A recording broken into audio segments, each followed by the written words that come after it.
Morning, Lucy. Ma? Or actually, case. Yeah, are you ready? Are you ready to giggle? I am absolutely ready. To giggle? What- Okay, link me the video. How shall we do this to have this like how do you say? Are you seeing it on this end? I can see it. So how do I project? How do we watch it like in accord? I have it on my other screen, so it's projecting on my stream. How do we do this so it can project on my stream? Let's see here. Explain yourself. Like explain yourself to me. I will like my own stream. What's your setup? Do you have a screen you can just stick my Discord? What? My Discord broadcast on? What did you call me? I called you Lucy. Did you call me fat? This is Discord broadcast.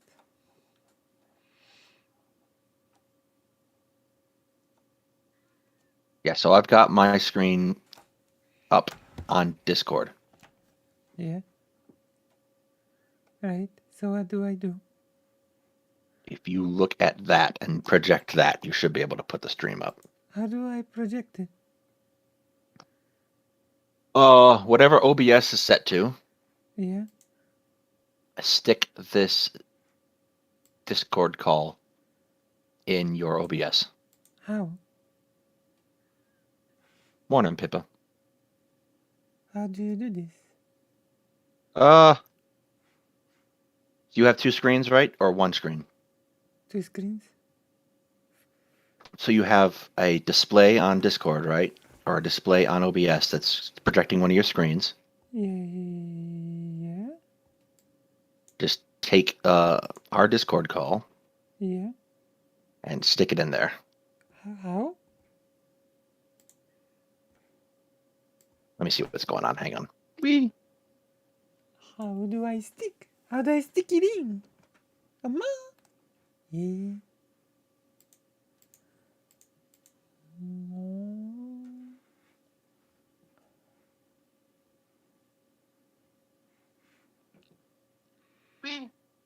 What? All right, so you got a black screen up now. That's your stream on my phone. My stream, yeah.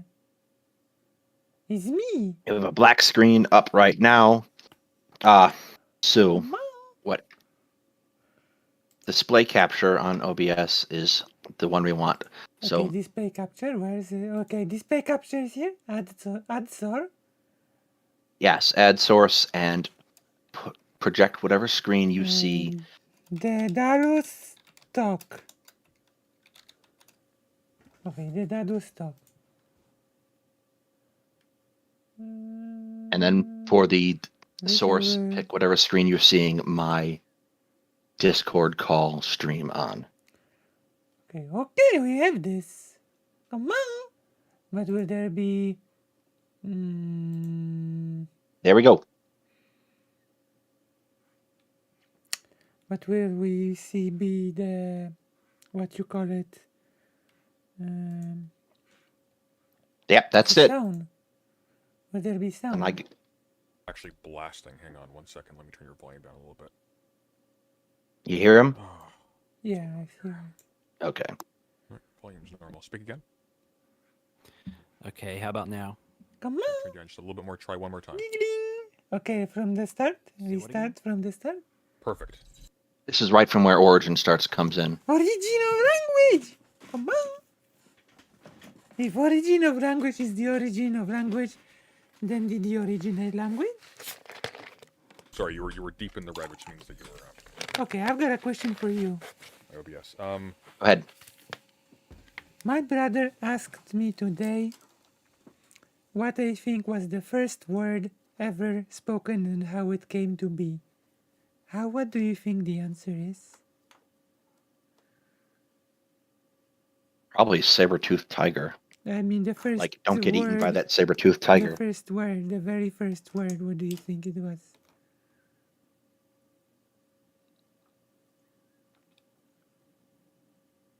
I have no idea. And who made it?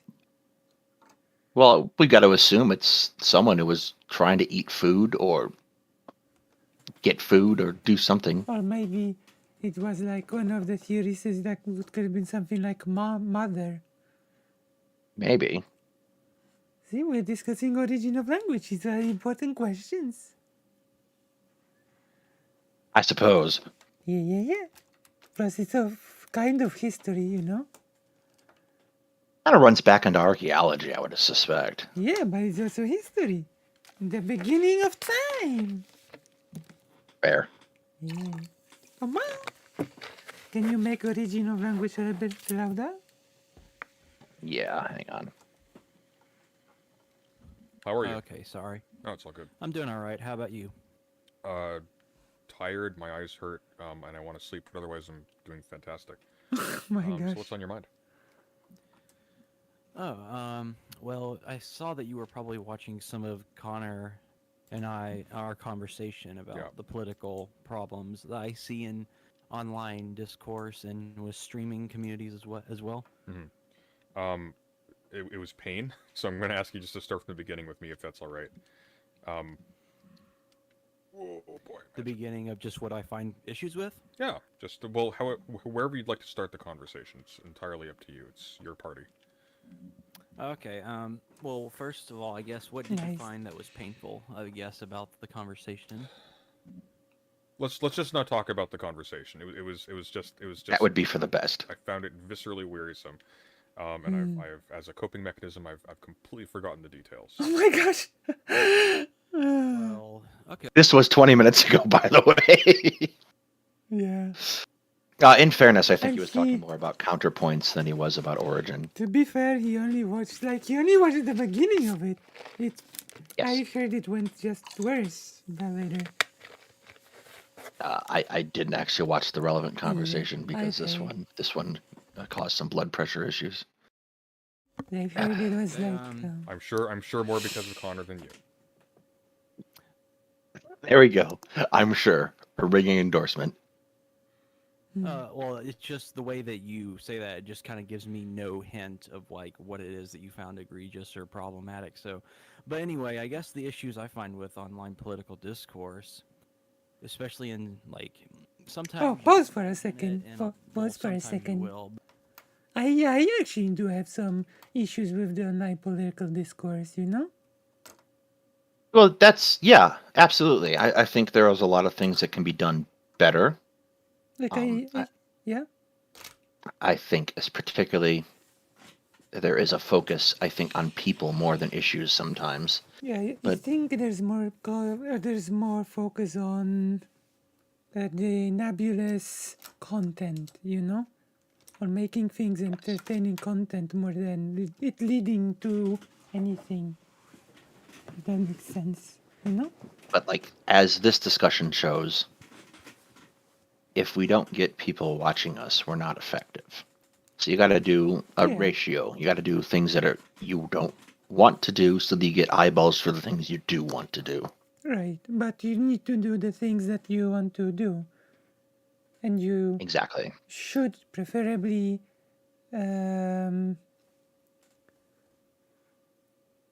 okay. Preferably, it would also lead to action that is not just in the content sphere, so to speak. You know, Yes.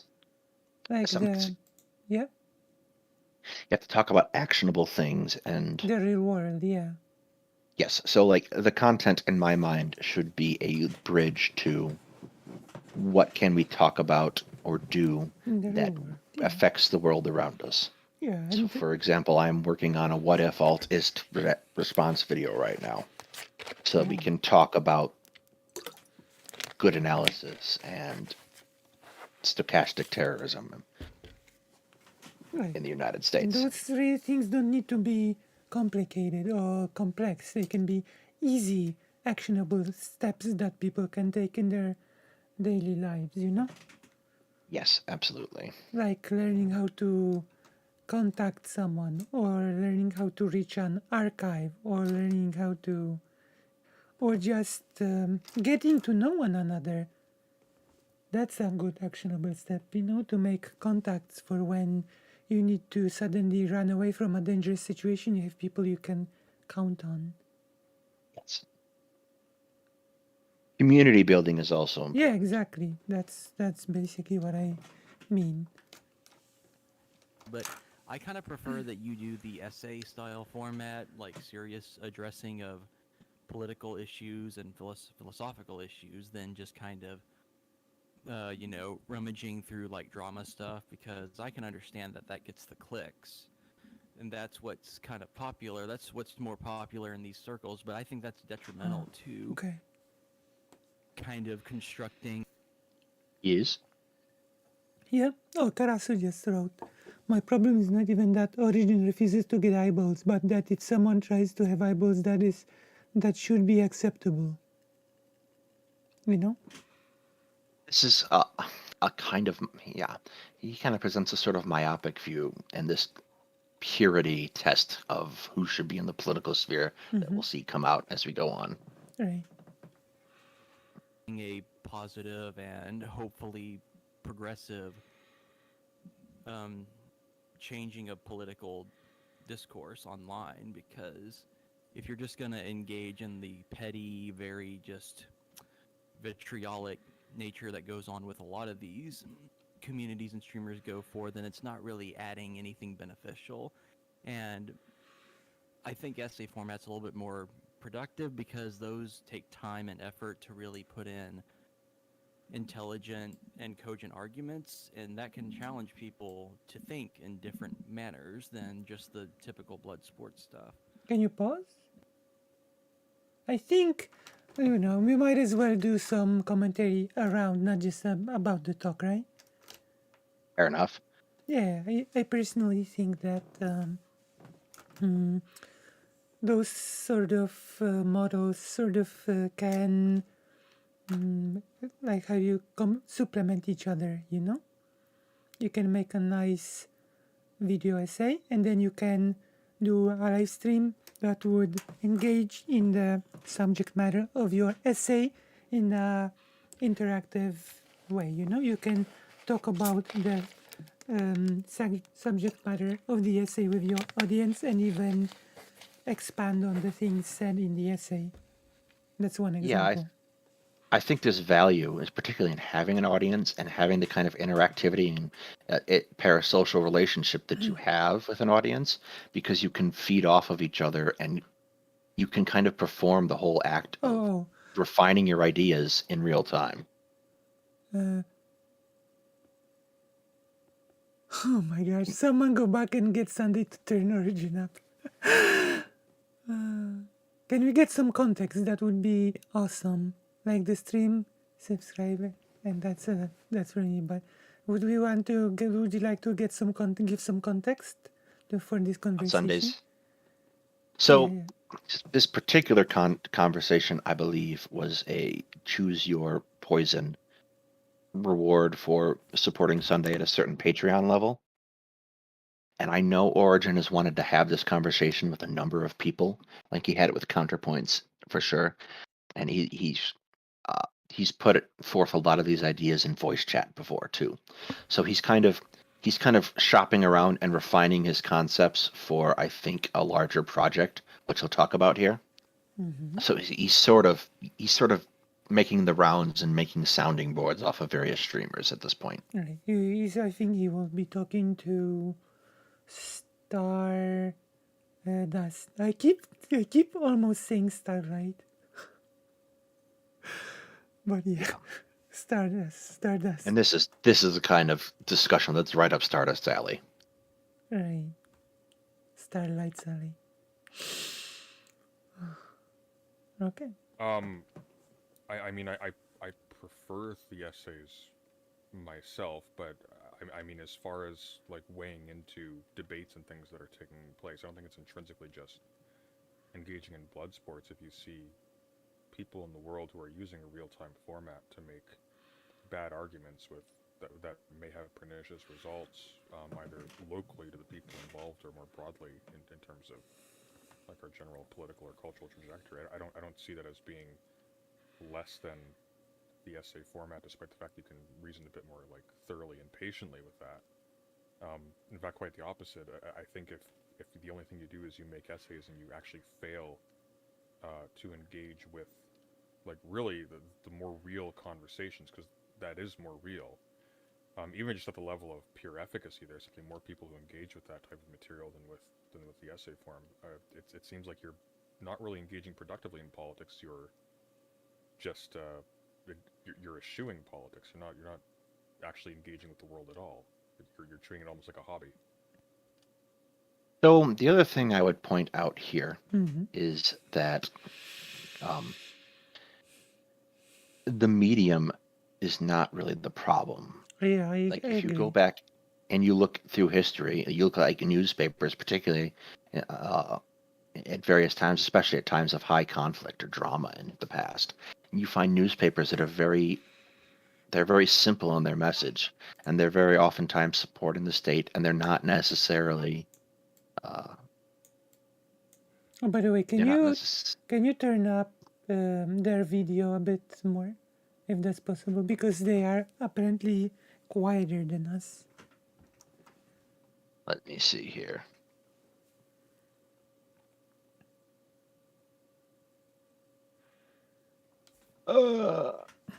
In the meantime, as you corrected, I would say that as always, it's not the medium; it's how you use it, right?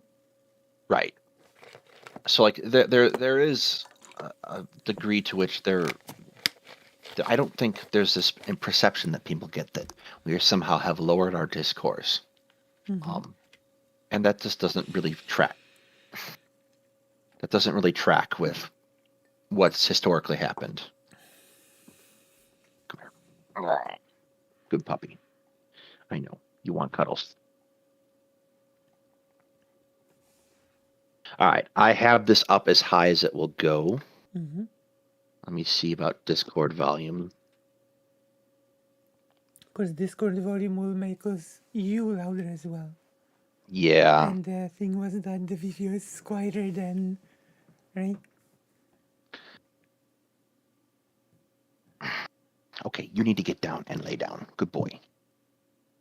My dog is being needy.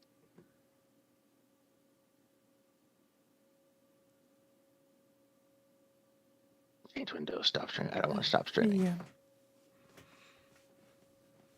Is about what sort of it's one of the most important things is what sort of goal you have in mind with what you are doing, right? Exactly.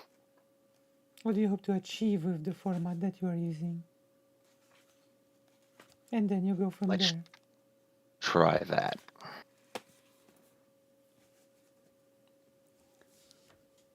All right. All right. I would get. Is that better? Let's ask the audience, is that better? Also, I do think there is some sense of specific to this environment, and that is how the ping's produced. Morning, Said Karasu. Karasu. I love to describe these places a cross-platform infotainment reality show.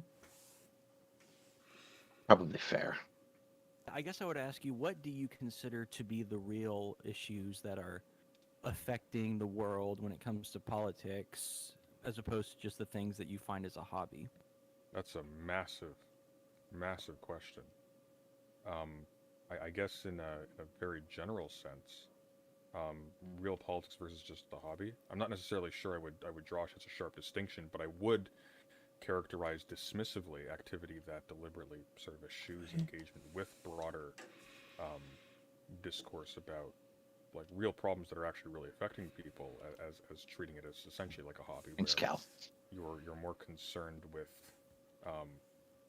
your aesthetic enjoyment of a particular type of engagement, and not so much concerned with actually having a positive impact on the discourse itself. Because, of course, if you're being entirely passive and just providing an essay that maybe a fraction of a fraction of a fraction of people engaged on a certain topic actually come across, you're functionally non-existent. Whereas engaging on something like a panel or something, you actually do have an opportunity in some cases, if you're successful at getting a larger audience, to potentially sway some people's positions on things, or to, break the spell of the the the infallibility of some position, or what have you. Um, in addition, like there's just a simple economic reality that essays take a tremendously long time to produce, and there's no rule saying that you have to respond in essay format to an essay. So that if you stick yourself only to essays, you're always going to be playing catch up to everybody else who's just able to comment upon it. Like at a certain point, reality hits, and you just starve out before they do. Yeah, Also, yeah. this is probably because I'm not very good at video editing yet and putting things together. But 5 minutes of essay takes about an hour of work. Right, but It's a also pretty painful ratio. I think we go back to the goals, Like an essay, in my opinion, is a great thing when you want to really structure things, really make every second of it, give some sort of information. Like it's great for education, in my opinion. Yes. And the live format is really good if you want to, for example, do what we've discussed, actionable steps. Like because you can involve yourself directly into conversations. Okay, let's do this. We can do this call. We can talk about this here. We can go right after the stream and even start organizing.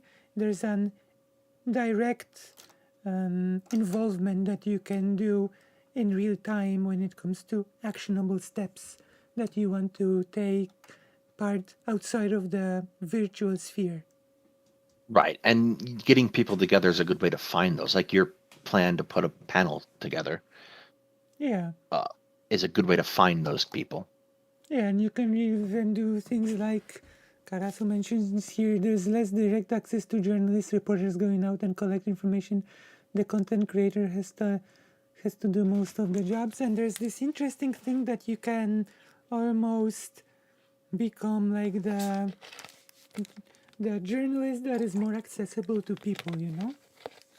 Yep. There is a Lindsay Ellis video from a couple years back where she talks about and Lindsay Ellis was a loss to the internet in general when she stopped making content Right. mainstream. The nostalgia About chick. it down. But she made a video about the appeal of the platform of YouTube being the perceived authenticity of the creators, and I think that is a big benefit, particularly when you're talking about politics, because Right. politics, most people don't make political decisions based off of based off of a considered and reasoned argument. They figure out what they think it feels right, and then they form their opinion from there. We are emotional beings. Yes. People lead with their emotions much more than their logic, and that's especially true when it comes to something as charged as politics. Yeah. That's Can you right. sit quietly? No, Sorry? dog, sorry. My dog is needy today. Oh, I think she's still doing for Nebula. Is there a way to contact her? I actually remember her from the old days of the nostalgia chick. I don't know if she has an open contact way anymore. She's still doing stuff for those books she wrote. She's still doing tours for that, but her social media is now being handled by an assistant. Oh, I know that channel also was an abusive hellhole, and justice was Yes. never attained. But I actually, my knowledge of her goes back to those days. Yes. She actually left Channel Awesome to do her own stuff even before the whole thing started, before the whole letter was done by the creators, etc. Yeah. Like I I remember. know certain creators of that side, like Linkara, Yes. He's actually connected to a sci-fi creator I like rather much. Linkara is was always like this self-described social justice warrior. I think Linkara was pretty, or still is a pretty okay person. Yeah, he was connected with SF Debris, Chuck Sonnenberg, who does Star Trek reviews, which are fantastic, incidentally. but he doesn't do them on YouTube anymore because of copyright strikes, which is sad. All right, let's keep going here. Yeah. You get what I'm saying? Yeah. I get what you're saying. There are some aspects to that issue that I think can be addressed, but I guess I would also say the issues that people like streamers, especially political streamers, more particularly, like one thing that I've noticed about online political debate, whenever topics come up that people then decide they want to address, that's usually brought up by like very kind of out of nowhere, like if a streamer makes a certain comment about a certain like very outre issue, something that's not really in the mainstream of any sort of, whether it be online discourse or even just in the discourse that happens in like out in the everyday life, then streamers will then feel like they need to focus on that, like laser focus on it. And then when that becomes an issue, you then have streamers and panels being dedicated to issues that are ultimately probably not even in the grand scheme of things very productive, or even something that's going to influence real world activities or even in a political issue. So, Well, I mean, if you trying to think think of a good example. if you think that any discourse is even capable in this space of affecting real world activities, then wearying political opponents by engaging in those things can also absolutely have an effect, no? But then that's what I'm trying to figure out is Can what you- type of issues can would you you- say in Can you these pause for a circles? second? Hello? Yep, it's paused. Yeah. There's this problem. I don't like this sort of argumentation, you know? Because it becomes a matter of what topics are important, what topics are not important. And this sort of language is often used when saying things like, trans issues are not that important, should we even talk about them, you know? Like it was basically used on yesterday's panel between Coach Bill and Whatever Artist, you know? That Yeah. working class is being ignored for those woke issues that nobody cares about, you know? Yeah, you make things important by talking about them. Like this process that Origin is describing is kind of like what happens around the water cooler at a job. People talk about things, and then everyone feels the need to register an opinion, and that's kind of how discourse begins. That's like the very process of making something important to someone. Like the decision of what is and is not important is kind of not ours to make. Because people get to decide what's important to them. And that's the point of an expanding franchise all the time, is that more people come into the conversation and more people have more issues that they can advance and talk about. But And it's not like, there's this very dangerous thing that can come out of it, the thinking that an issue is not important because it does not affect a lot of people, you know? yes, but particularly because I talked about this when I covered Will's panel, that there's this perception that you can ignore trans issues because trans people make such a small percentage of the population. Right, exactly. And that's simply not true. Right, like I keep going back to that one quote that I found that we will have to dig out of the room, but about democracy is only working when you choose representatives that will protect the interests of the most vulnerable minorities. You know, Absolutely. so without that, you don't really have a democratic system. Yes, absolutely. Yeah.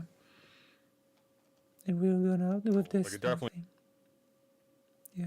it works against me, for Actually instance. Like matter. I can get exhausted to a point where I just don't have Oh, wait. energy to. Karasu says to credit Origin, I had a chat with him and he said he used the wrong example here with the stealth thing. But I'm actually wondering what a good example would be, right? Yeah, I don't know if there's a good. We don't, like I said, we don't get to choose what's important. Dog, you need to lay down. We don't get to choose what's important. Right.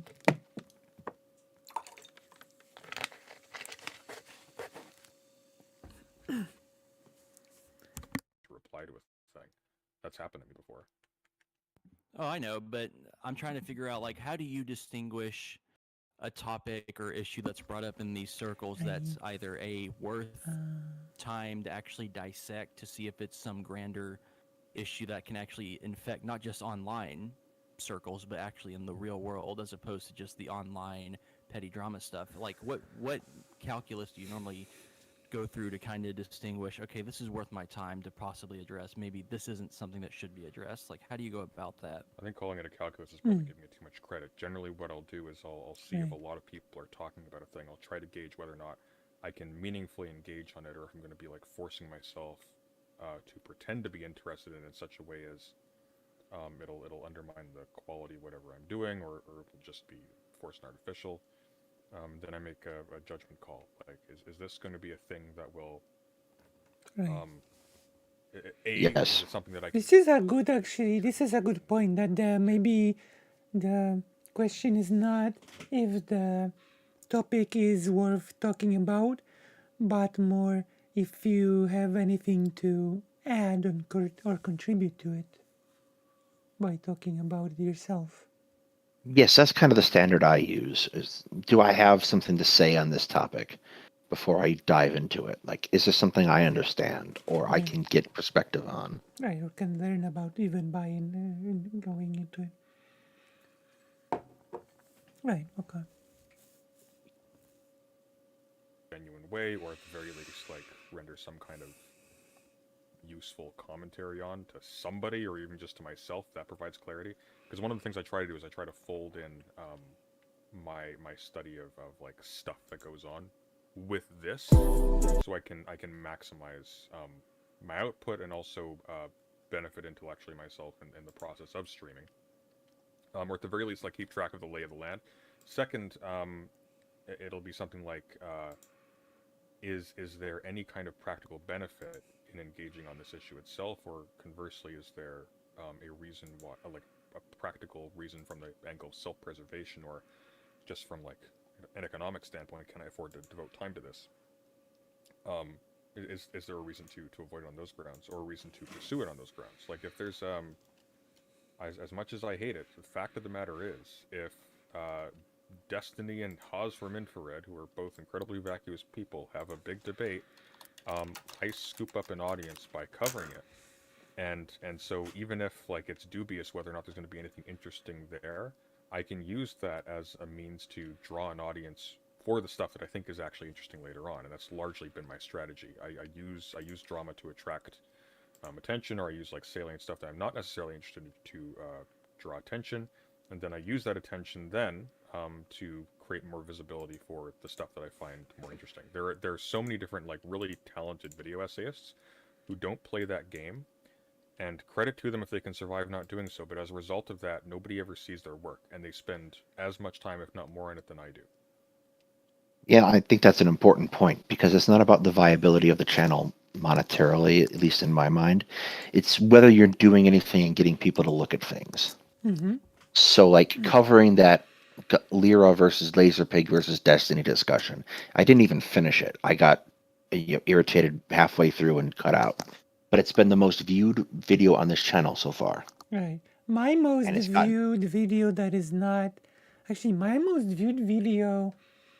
I have to look into it more. My most viewed video outside of the things that are not hate views, because I had hate views. Most viewed videos are like the Kiwi Farm and Bad Empanada, right? But the one video that is a lot of views, that is not a hate viewers, is my video called... I'm gonna look it up now, okay? It's called a...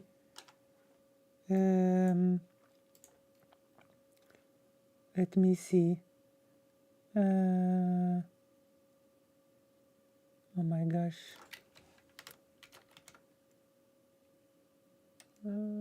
Transphobes harass cis woman in bathroom. And I go over a video in which a cis woman is approached by some TERF, and she's asked what is your identity? What are you doing in the woman's bathroom, Right. And it Which is has over 1,000 views, 1,115 views, and 50 yeah. comments. You can sit there all day and make all the high-minded essays you want, but if no one's watching them, what you doing? Right. Of course. So, well, I might be being overly generous there because I don't sleep, but it's just a reality. And fundamentally, at the end of the day, if you're curious about how you engage in politics to the point where you lose at politics, and I think leaving yourself invisible is essentially losing in politics, which means in my position right now, even doing what I am doing, I'm still losing, right? You're ceding a lot of ground, and it's a question of which bullet you want to bite. But if this is how you see it, then wouldn't you say that, or at least this is how I might see it, that the political discourse, if that's your method of choosing which battles to fight or which to address, that whenever you pick certain topics to address, how are you certain that they're not even going to be some issues that are even going to be considered by like the average layman who's not constantly involved in these circles? Like, because if that's ultimately the big thing about politics, Can you say that? Can you say that again? Which part? Just the last thing you said. Sorry, the phrasing of it threw me off a little bit. Oh, sorry about that. That's fine. What you're doing, like, because this is online activities, and not everybody who's involved in politics goes into the same circles, and whether it be in online circles or out watching like mainstream media, for example. Oh, we sorry to interrupt. How do you think your messaging? I know. Sorry to interrupt. Yep. I keep getting, I keep getting signals that we should boost the video somehow. I will try boosting that up. I think I'll put it maybe up. I will try do something on my end. Where is the? Because I am damn near in the red. Damn, where's the? And I have my desktop audio up all the way. I can take my mic down a little bit. Wait, Maybe that'll help. Okay. Oh, wait. Did I say something? Hello? Can you play the video now? But by what you address? Okay, now if it's it reaches loud. certain now people, it's loud. Now it's loud. How do you think that's going to that is actually going to influence the political in like the real world, like when it comes to people voting, if you believe in that voting actually is effective in those manners, or if it comes to how people just then adapt their minds to how they view the world? Is there a way that you think you can determine that is even actually happening from any sort of method? Best guess. You do your best to give the best presentation at the most strategically timed point you can, and then you hope. That's about it. I don't know how I would tell. I mean, like maybe as a consequence of a whole lot of people doing that in concert, or maybe at the very least, there's a correlation between a whole lot of people doing that in concert and some positive outcome at some election at some point. You can make an inference that, hey, maybe this made a difference, and maybe it's a reasonable inference. I think, but I don't know how on earth. Actually, this sort of thing can also has dangers attached to them, because it turns into this sort of almost trying to predict trends, Does that make sense? Like trying to predict what sort of thing will be quote unquote popular to talk about. It can be sort of a weird thing to try to do, The other thing is there's a heuristics to politics. We know certain behaviors guarantee certain outcomes when you were talking about politics. Right. Mm-hmm. And we know that talking about politics, getting people to go out and canvass, for example, which is something that Vosh has done, has a positive impact on elections. Right. Because especially those personal type of interactions where you're talking with people face to face, where they see you and they recognize that, okay, this person supports this and they don't have fangs and claws and etc. So there's no way to go, yes, this is 100% we can correlate that we can correlate what our action is to a concrete goal, Mm-hmm. but we can reasonably infer at any given time that if you're talking about things and you're doing so in a careful and productive manner, that you're having some kind of impact if people are watching you. Also, there's this other thing that we need to remember about politics, that even if it's not talked about right now, part of doing politics is also raising awareness about some issues, actually creating the conversation about certain issues, even if the conversation does not exist in the broader sphere, you take it upon yourself to try to make the broader sphere aware of the thing and to make the conversation happen with time. Yes, especially if you're talking about issues that are not well known yet. Yeah, Like, exactly. people will not know about issues until they're talked about. And like, the internet is pretty unique because it lowers the barrier of entry for people. And that means that people who might not otherwise have put their issues into mainstream discourse get to do that, Exactly. which I think it is a very effective way of building awareness.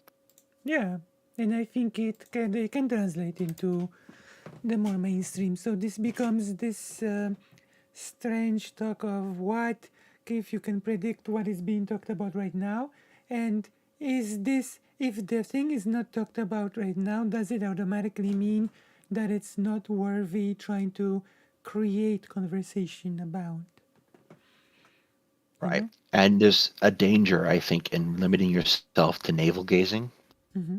Yeah. Like, political philosophers are important, but they're not the only thing. Because guess what? Barely anyone is going to read Hegel. Barely anyone is going to read Adam Smith. They're going to rely on someone to talk about it who has. Right. And not everyone has the time to invest to read every single philosopher.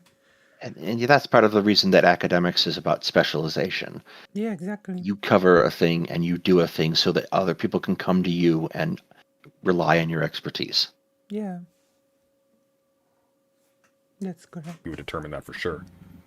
It's all best guess.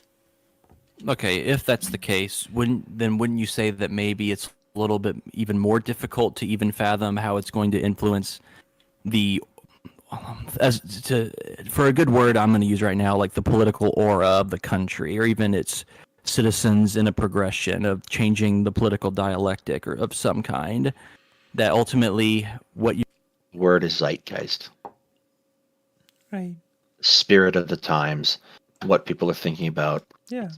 A really weird word, but it works. This third person actually from the chat touched upon an interesting thing, because I said not many people have, well, not many, not all people have time to do and read certain things, and also not everyone digests information the same way, right? Not everyone can concentrate on a book. Some people would like to listen to a book, and some people would like to maybe told it in a different way than the book presents it, if that makes sense. Yes. You know? Learning styles are everything. Like, some people absorb information in radically different ways than what's Right. traditionally presented. The traditional academic environment is not great for everyone. And sometimes you just need to rephrase certain things to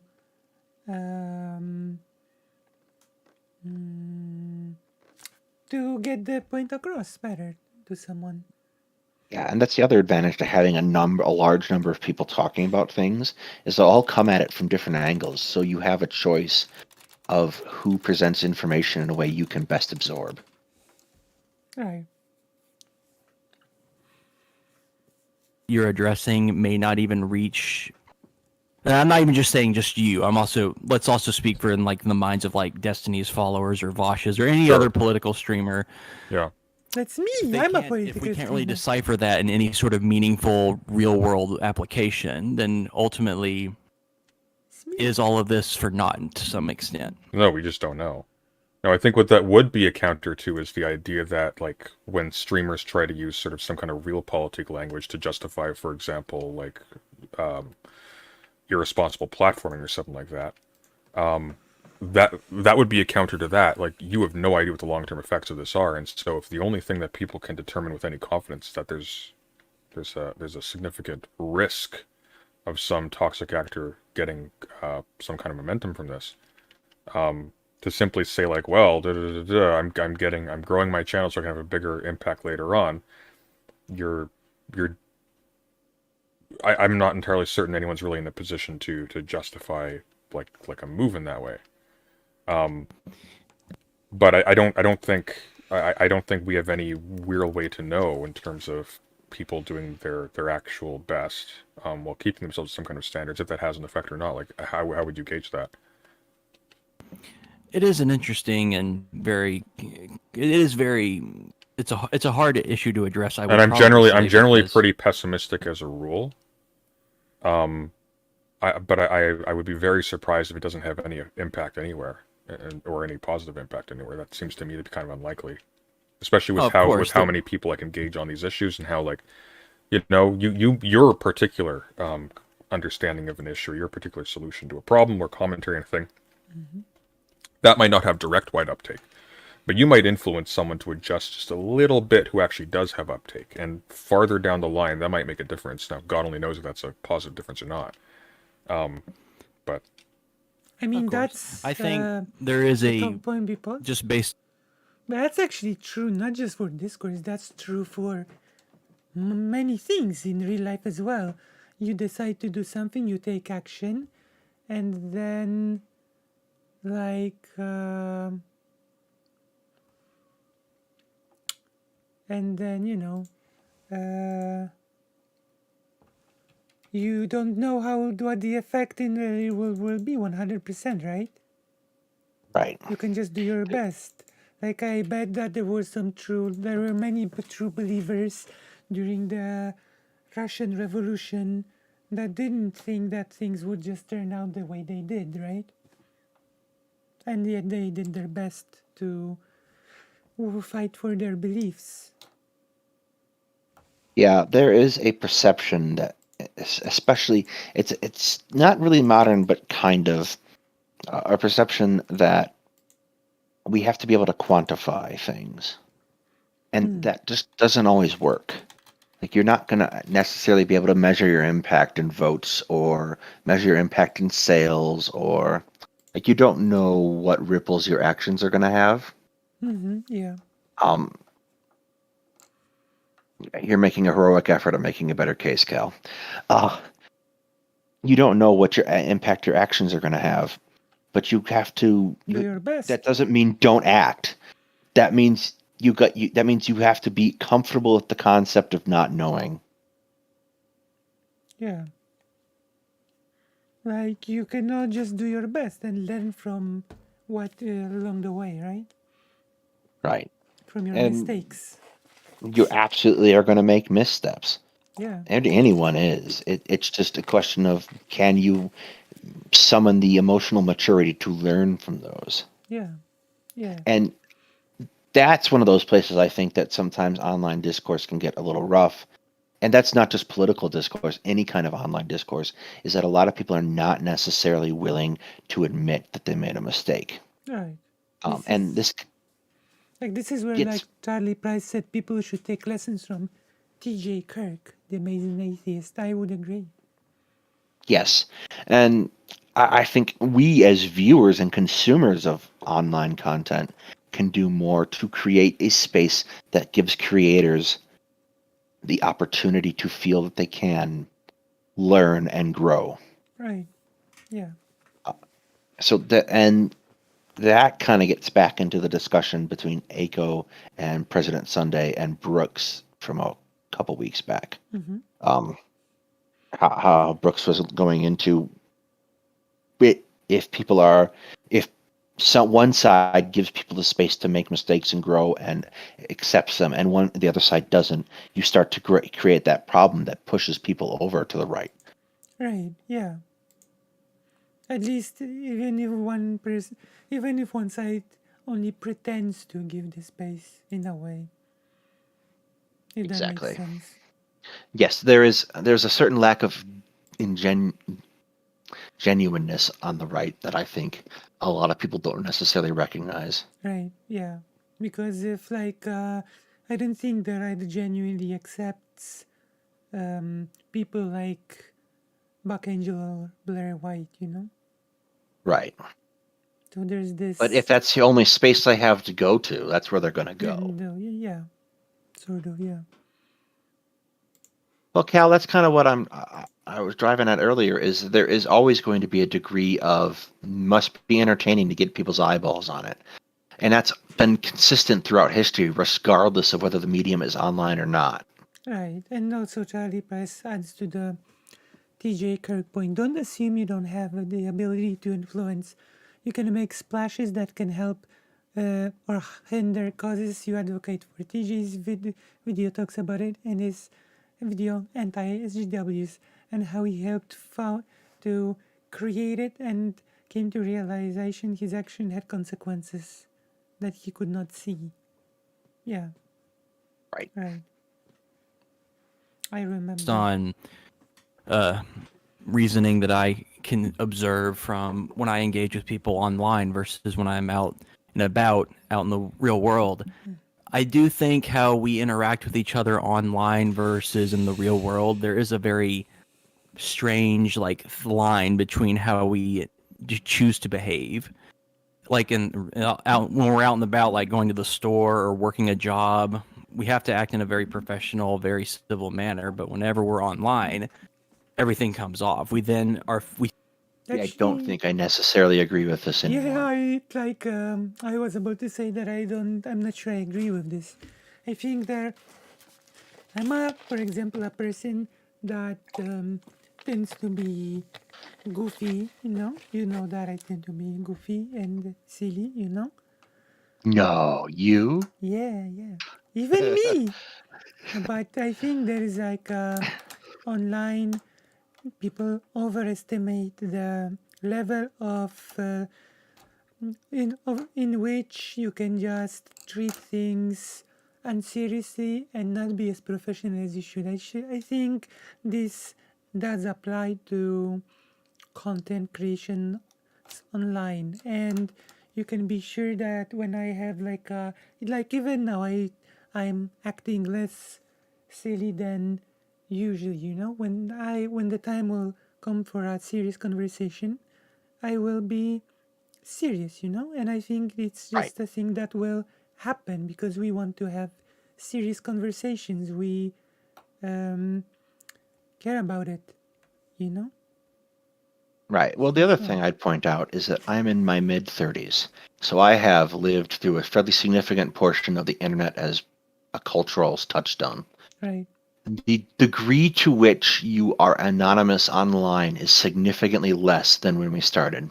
Mm-hmm. There was a huge push, like our my parents always stressed, don't tell anyone who you are online, etc., etc., etc. Now nearly everyone has a Facebook page with the real name and picture. The separation between your online persona and your real life persona is significantly less Yeah. Yeah. than it ever has been, and it's Right. getting smaller all the time. Like the use of titles and names that we have is much less separated than it ever was before. So to that extent, the degree to which people act obnoxiously online is, I think, maybe a little less uh, than it was in the past. Not to say it's great, but it's still not nearly as problematic as it's implied to be. Yeah. But there's this argument that um, people will be more aggressive online than in face to face because of like certain social norms and social rules that govern online and offline. But when it comes to content creators, especially the bigger you get, there becomes this sort of people start caring about their reputation more, I think. you know? Absolutely. But also, like, that's true, I think, to an extent. But at the same time, I think a lot of people who've worked retail and had to tell someone their coupons expired would utterly disagree. So, Yeah, I mean, I worked in a call center, and my job was to tell them there was this whole promotion when people will get a free TV if they took a TV subscription, right? And they did not okay. get their TV for a year. And my job was to call them and say, you didn't get your TV in a year, you're still waiting for it, but I have to inform you, you will still not get it, and you have a choice to wait for God knows how long, or just forget about the TV, I also worked in a call center for you 6 know? years, and that's probably why I'm in therapy now, anyway. Oh, and But so I actually took a very interesting strategy at some point, and I'm surprised that I have not been scolded for it, you know? I started telling people, yeah, I know, the company sucks. I can, this company is so horrible. Like, you should do something about it. You should maybe take action against the company. yes, And like abs- I was like, you should. And when I started speaking like that, they actually stopped being angry and were like, yeah, I feel you as well. You're basically just telling me this. You're just a worker here, yes, that was a tact I used to take too on particularly difficult calls. you know. Uh, that's I think that's a universal call center worker backup strategy. Is I hate the company as much as you do, so we're friends. Yeah, Is kind of the universal call center strategy for call center workers. like you should probably, I don't know, demand compensation. Like and the higher ups You're not going to listened. get it, but you should certainly demand it. Yeah, but the higher ups listen in on us, So Oh I'm yes, surprised yes. that they did not ever tell me, "Hey, what are you doing?" Yeah, exactly. There were definitely some calls on some days in Because a call center like I'm definitely getting fired today. yeah, but there were times when there were times when actually a higher up would, after a call, would sort of suddenly a higher up's voice would ring in the phone and was like, "You should try to have more cheerful tone." Oh, that would be the worst. No, that happened. Use- That happened to I me. know, I know. They what they would do for us is they'd pull us off of the phone and talk to us. No, no, in my case, the voice of the higher up would just suddenly, they would contact us through the phone. Oh, that's the worst. I would have hated that. Yeah. So you know that they're listening in because suddenly you hear the voice saying, hey, you should try, It's lightening like up. that uh Ace Ventura movie. Yeah. Yes, Satan. Oh, sorry, I thought you were someone else. Mm. Oh, You Charlie feel got capable, assaulted. and it feels familiar. Sorry. Charlie Price got assaulted in the Wendy's for denying a vet entry. Gosh. Oh Jesus, that sucks. Because it was during COVID, I think. There's a God-given right toward the vet. Apparently, that you have a God-given right to go into Wendy's now. The Constitution gets bigger every day. True, true. Call center is one of the more wacky jobs. I don't think I will ever do a job like that again if I can help it. Yeah. My gosh. Well, okay. I guess we can go back to. Permissible to just kind of act as uncouth and very like rude and also very aggressive to people, especially when it comes to the political differences. And of course, I would say how we address these issues in political streamers, especially, it is going to influence how people behave under certain circumstances in certain ways. But then I guess, as you also pointed out, and this is a problem, this is also why I think the best way to address political issues is to take it as seriously and as authentically as possible, which means I feel that the blood sports and the way people behave when they engage, like for example, like your talk with Oh, let me a think short of it, pause. like you with poly Did people, you like when you Yeah. have two were you talking. have you seen the debate between Red Pill and Destiny? But I've watched exactly one of his videos, and that was you saw the laser pig destiny red pill. yes. Yeah. Do you remember when Red Pill said, unironically, those are the rules of blood sports? He was an especially disingenuous Like, interlocutor. my gosh. Those are the rules of blood sports. Like he thought he was a big man because he had Discord admin terms. Yeah, this was so ridiculous. These are the rules of blood sports. My god. But okay, I guess we can continue. Talking. It was just talking past one another. Like you guys weren't working on the same language game, and one side was being really aggressive. You were also being a little aggressive as well. And I feel like when that kind of happens, No, I think it's fair to say we were there's both no- being pretty aggressive. I think if I'm remembering, I think we would both disagree if the other one was justified or not. But yeah, exactly. So whenever you have two parties involved interacting in a manner like that, you can't really have a moment to kind of stop, think, and be like, how are we performing now? Is this going to be beneficial for anybody? And does it help us in the long run, or even in the short run as well, if we continue to interact in such a way? Because, as you mentioned, since we can't really really know through any sort of data or any sort of observations about how much of an influence these political talks actually affect in the real world.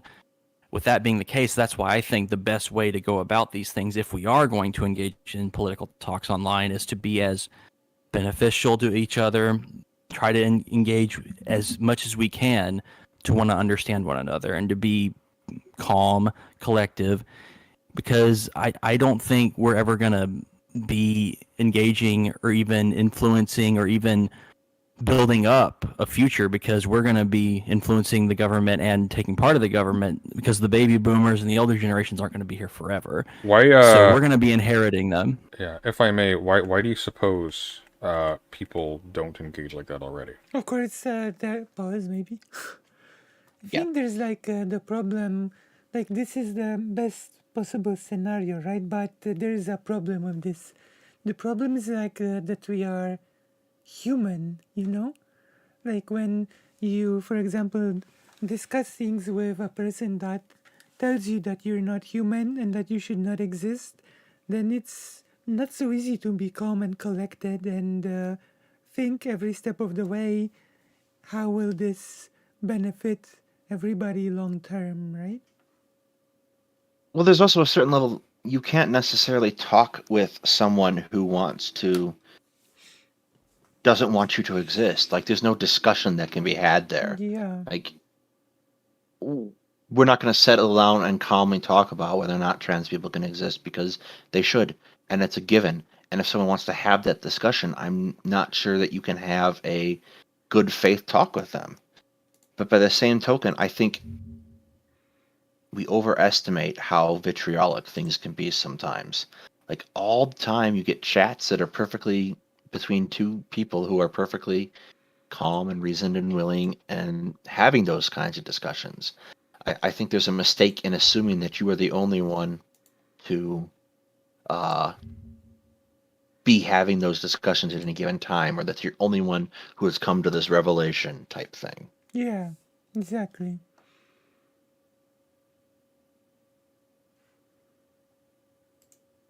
Like, exactly. So, it's not Also, that easy. my chat, I assume you're already subscribed to Lucy, but if you're not, her link is in my doobly-doo down there. Yeah, Karas was linked. Thank you very much. Which way again? Why do you suppose, like for example, in my conversation with poly people, why do you suppose we weren't collaborating? Why do you suppose we were, as you say, talking past each other? Well, if memory serves, you guys, I didn't watch the whole thing, but I did watch like a good portion of it, and after a while it just seemed like you two were just kind of circling the same like misunderstanding for like the third or fourth time, and I'm just thinking like, okay, they're not understanding one another because they continue to go over this one topic that hasn't been made to any concession. So I'm just like, So regarding this chat in particular, it wasn't a question of them not understanding one another. They fundamentally disagreed on what was happening. So it wasn't a case of a lack of understanding. It was more a case of I don't agree with you. Yeah, right. And also, like Scott says, someone who's almost a boomer, I take that stance a bit offensive. Yeah, Like Why? my grandfather was active like for a very long time. You know, he was active in at work till the year that he basically died, till 85. He was active as a professor. You know, yeah. So so eventually, I hope to start teaching, and if I do, I want to just keep going for a while. yeah, he kept going till the end basically. Even when he officially didn't continue, sort of students came to his house, etc. It all just kept going, you know. Right. So yeah. Remember? Continue Do you doing remember what the this. topic was? It was the topic of how. You're getting Pretty super loud. Hang on. Like you're really. Sorry. No, it's fine.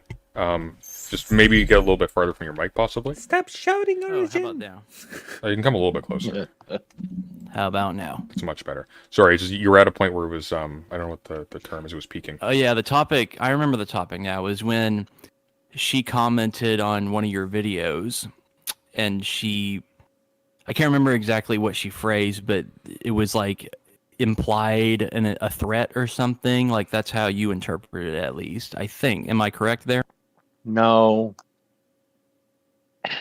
This kind of gets into my. This kind of gets undermines the next couple points he makes too. Because this was a very particular topic about doxing and making leaps of assumptions about who is doing what. Right. You mean the poly people discussion, yeah? Yes. Right.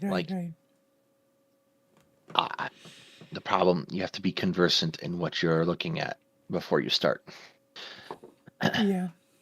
No, it was the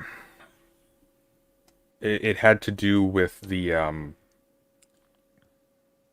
Oh, what's his name again? The James from the Internet guy, going on that witch hunt against Yeah. Ellen DeGeneres, yeah. Right. And Yeah. she took a lot of issue with my coverage of that. And Yeah. she got highly defensive, and we had an argument about that, in which one of us was essentially accusing the other of taking part in the process by which Ellen was targeted. In hindsight, I still maintain with some degree of confidence sorry that's the to case. interrupt, I still don't understand why that became the thing that it did. A 7-day long anti-Sunday set of Like, streams. I just don't understand how this sort of topic became this big argument to begin with, even before the 7-day thing. There are times when, the couple times I've watched Poly People, there are times when she just seems to go very, very hard at whoever she's talking to as a matter of default.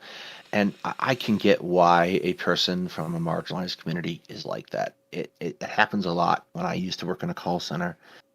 People who were like people of color, because I worked in a utility call center, people of color felt the system was unfair to them, and they would come at the representative pretty hard about it. I get why that happens. Right. I'm not entirely certain I can say that's a horrible thing on Polly's case. It certainly is unpleasant to be on the receiving end of it, but Although it becomes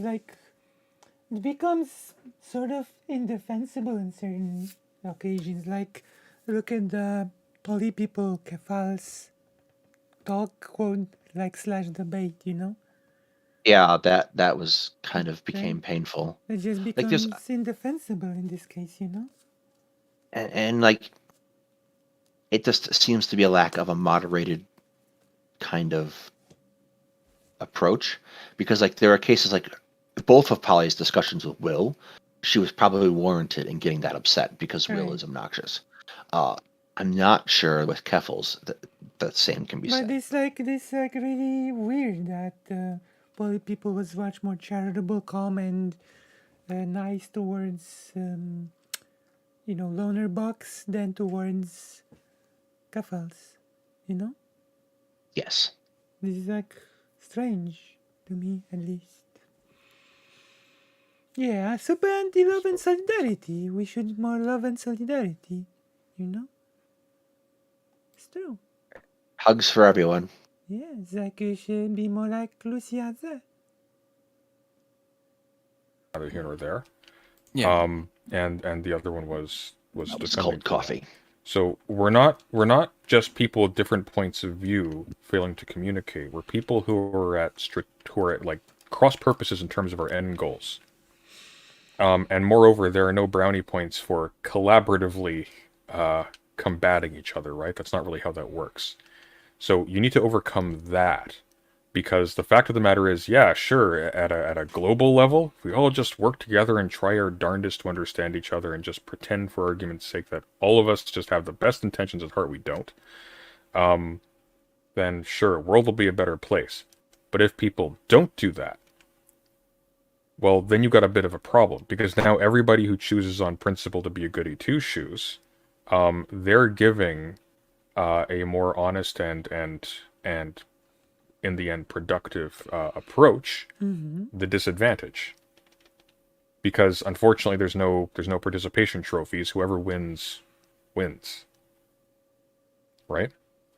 And So what do you mean by wins in this context? well, when people Yeah, you want There to is say? a degree to which you have to be willing to accept a certain level of ends justifying the means in acting in politics. Of course, I think that in my case, I think in this, I think that there is a case to be made that sometimes when discussing things with a unreasonable or dishonest person, you cannot be awful yourself, but you are more than okay to be firm with them, you know? Yes. Like you don't need to be like super aggressive and like hostile like this in this weird way. But you can be like firm and assertive, like to make it clear that you will not just let them have their way, right? Absolutely. Yeah. Yeah. Like how you approach people is important, and you can be assertive without being Yeah, aggressive. exactly. You can be assertive. That you need to have this level of assertiveness, because I think origin mistakes a bit assertiveness with just being overly aggressive, right? Just because you are open, it doesn't mean that you have to take on board every horrible idea that the other person might have as worthy of consideration. Exactly. And it is a set of judgment calls. And what I think Origin wants to drive at is, do I have the skills necessary to make those judgment calls? Right. Which is a fair point. However, determining whether or not someone else has the skills to make those judgment calls is much murkier. Right. You know? And then, of course, when it becomes a discussion of should all queer people be eliminated, I don't think our first question be do I have the skills to disagree, to not consider this point, you know? Yes, so long as your answer is no, I think Yeah. you're in the right spot. Yeah. Is that just, I think that's a good baseline to start from, you know? when people are like talking past each other and being aggressive and rude and dismissive, and arguments sort of conclude that way, people aren't doing that for the fun of it. They're doing that because, one, it protects their ego if they feel like they can't sort of just dance around the person, or if they feel like they're being danced around. And two, if they're actually at political cross purposes with somebody, that's a way to make them appear weak in front of an audience if they can't respond appropriately, and most people can't. So there's strategic value in doing that. See what I'm saying? Well, I understand. Well, yeah, now that you've actually laid it out in that way, I do understand that that's what they do, but I have issues with that because I don't think that is going to bring about any sort of beneficial or healthy discourse. Tell them or that. even... Sorry? Tell them that. Yeah, exactly. Yeah, well, but here's my issue. If you, I'm using you as an example here Sure. because So, I so appreciate, I'm not sensitive. It's okay. Go ahead. I appreciate and respect the academic and research work that you do Well, thank you. engage in, because I think that stuff is what really matters above all than just the panel drama debate stuff where people just kind of So this kind of gets into why I started this channel a little bit. Mm-hmm. Research is important. It's what I do. However, if no one is talking about what I'm researching, then why am I doing it? Right. So the whole point behind two guys talking history is to kind of demonstrate good historical process and do the thing in front of an audience. There was a Twitter discourse a while back between some fairly prominent historians in the public sphere. One of the ones I love to follow is the American historian Kevin Cruz. Mm-hmm. He talks about how we need to get history out in the public consciousness again, and that's kind of my, like, you can do all the research you want and you can write all the papers you want, but until you're talking about it where people are at in the environment they're at and for them, it's not really that important. Because you can do history all you want, or you can do political science all you want, as rigorously as you want in an academic setting, but if it doesn't speak to people, it's not useful. Right. Right. What way do you know what made me want to talk about history on the channel? What? The infamous Putin speech right before the invasion. You know, there Yeah, were we so definitely had many. plans. There were so many historical fallacies in that speech that I just felt that it's important to sort of put out like some sort of a counter message, like, because people might even have this general idea that Putin is probably lying, but still have some misconceptions about history, that some people still have this image in their heads that Ukraine is basically more or less historically Russian, which is actually not true, you know? Like Absolutely. even during this panel that we did yesterday, there was this whole, oh yeah, the conflict between Ukraine and Russia is like a conflict between the US North and South, which is like such a bizarre and horrible comparison that I don't know what to even say. Yeah, I watched What If Altist's video on Ukraine, like back from last February, and he launched off into this thing about how the Confederate States of America was a real country Like, in the middle of the video for some reason, and I was very like, confused. whatever did a video about the Polish-Lithuanian Commonwealth, he knows that the thing existed. You know? Yes, so he's an especially incoherent historian. We should have a licensing bureau for historians. We really should. True.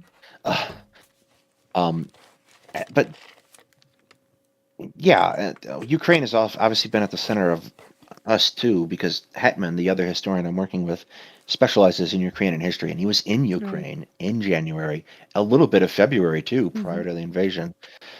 Like, he was documenting the Holocaust in one of the oblasts of Ukraine, and he was using an SBU archive, which has now since been leveled by the Russians in their cause of denazification, which is the most ironic thing in the world to me. One of the most interesting thing, like, was when during the start of the invasion, when people started panic withdrawing money from their accounts, you know. Yeah, that was less prevalent here. There was this. Where is here? America. No, in Poland, it would make sense that people would panic thinking that Poland's next, you know. But there was this older gentleman that was talking to a lady from the bank, and he was saying that how it used to be the case that people would learn Russian in Poland, and that basically everybody would speak Russian, and that was the case, yeah? And he Yeah. said that there are many Ukrainians coming in right now, the height of the bringing in the refugees. And the lady from the bank said that there's probably some language problems, yeah?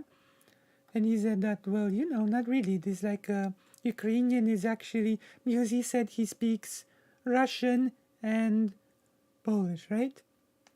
Because Right. he used to speak Russian. And he said that Ukrainian is closer as a language to Polish than it is to Russian, And the lady from the bank said, well, it's still sometimes sort of hard to understand it. And the older gentleman responded with something very interesting by saying, that may be true, but I have relatives on the far eastern side of Poland that I actually sometimes have hard time understanding when they speak. So, that Yes. can be a tricky thing. Hmm. This sort of talk about languages. So yeah, Yeah. it's true. Absolutely, Caruso. There is a concerted effort to try to destroy the culture of Ukraine as part of this war. Yeah, Um, yeah, it's absolutely. And it's very much consistent with Russia's historical imperial actions. yeah, it has been a thing ever since the Russian Empire, actually. The Russification process that started ever since the taking away the part of from the Commonwealth, and then after the partitions, the Russification went full force, full speed ahead. You know, Yes. that's like a thing. And of course, Russia was a key factor that led to the Polish, Lithuanian, Ruthenian Commonwealth not happening, because actually, this is like an interesting part of it. Russia sees Ukraine in a way. There was this very interesting, because people speak about denazification, people speak about the economic reasons for the invasion on Ukraine, but there's actually a third reason that is nearly not spoken about at all. Do you know what it is? Uh, no, it's not spoken about. It is that Ukraine poses a way of identity or even existential problem to Russia. Do you know what I mean? Oh, Kievan Rus. Yes, exactly. Like when the Polish-Lithuanian Commonwealth wanted to create the Polish-Lithuanian-Ruthenian Commonwealth, it suddenly became like a big existential crisis moment for Russia, because Ukraine and Ruthenia earlier was way closer culturally, linguistically to the Kiev Rus than Russia actually is. Do you know why that is? Well, Kiev is much closer, I think, to There's a Poland there's and actually Lithuania, there's actually a and they had really more trade with Poland and Lithuania than they did. there's actually really, because Russia was part of the Kiev Rus, Yes, and they.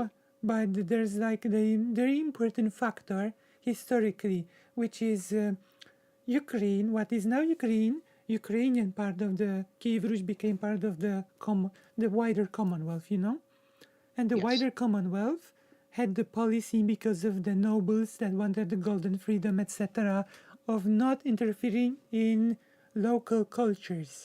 So the local language, local cultures could sort of flourish on their own under the wider Commonwealth, if that makes sense. Yes, and that. But on the other hand, the Russian part of the Kiev Rus was dominated by the Mongolian Empire, which did not have as strangely, selfishly free, did not want the golden freedom that the nobles wanted in the Commonwealth. So it led to a much more strict rule over this land, you know? Yes. And also Russian language did find itself under the influence of Mongolian language, which And also, also, it was yeah, Moscow, if I remember correctly, where the center of the rebellion against the Mongolians began. right, and it became the Duchy of Moscow, which later became Russia. Novgorod, and then Russia, I think. Yeah, the great, There like, is, till its very end of the, till almost till the end of its existence, the Polish-Lithuanian Commonwealth referred to Russia as the Duchy of Moscow. Moscow. Yeah.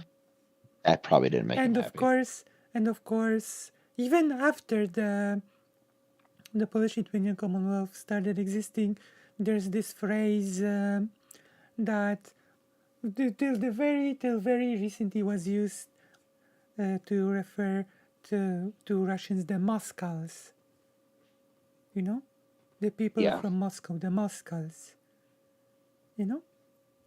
So that's a whole thing as well. No. So it's there's a lot of bad history that was in the Putin speech, especially the whole nonsense about Lenin creating Ukraine. You know, there's a lot of nonsense. So I decided to do historical content because of that. Because there's a Yeah. lot of people, especially the further to the west, that just don't know this area very well. You know? No, it's not very well known here. In fact, the Polish-Lithuanian Commonwealth is almost virtually unknown in the United States. Yeah. In Illinois, I originally come from Chicago. In Illinois, we have a statewide holiday for Kazimierz Pulaski.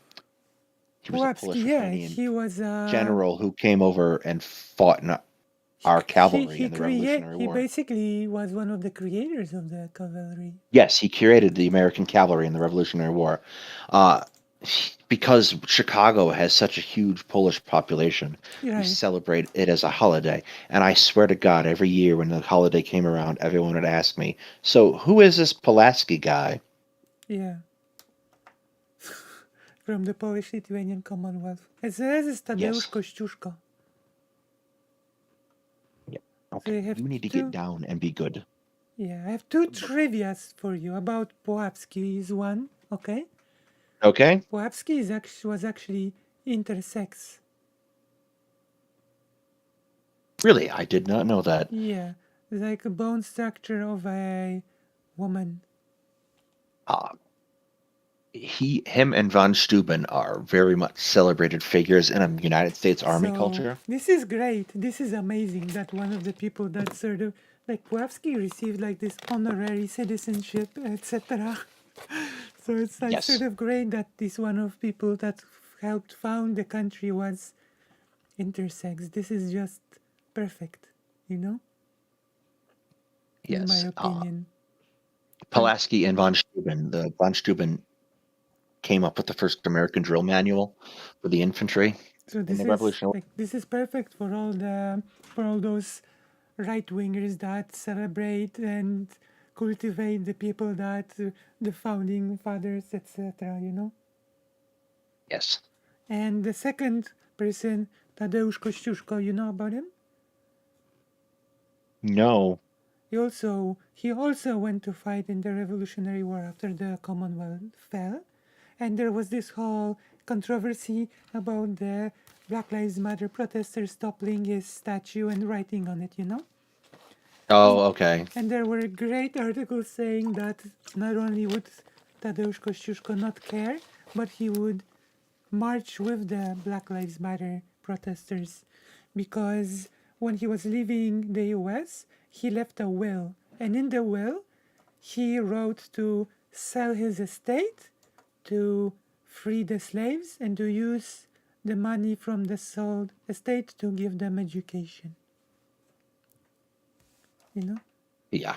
So That would be certainly consistent. So basically, they say that if he was alive today, he would not care about the statue. He would just march with the protesters, you know?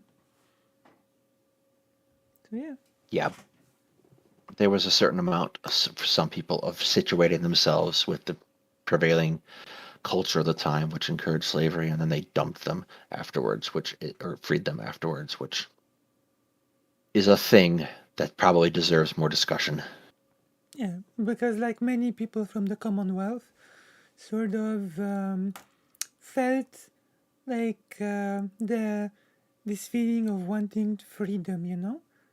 So when the Napoleon times came, there were Polish soldiers that were sent to Haiti to squash the Haiti rebellion by Napoleon, you know.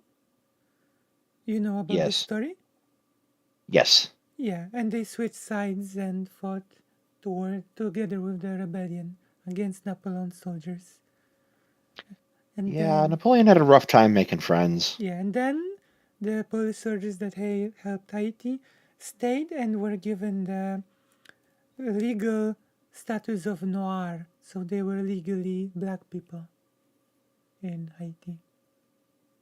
And their Yes. descendants live there till now. They all they just started families, and people who are mixed race are just their descendants now. Hmm. Yeah. So you know. Welcome back, Cal. This We're is just like moving on. interesting. Like the person that sort of led me to this track was Carasso. Yeah, she's here too. Yeah, Carasso is the best giggler.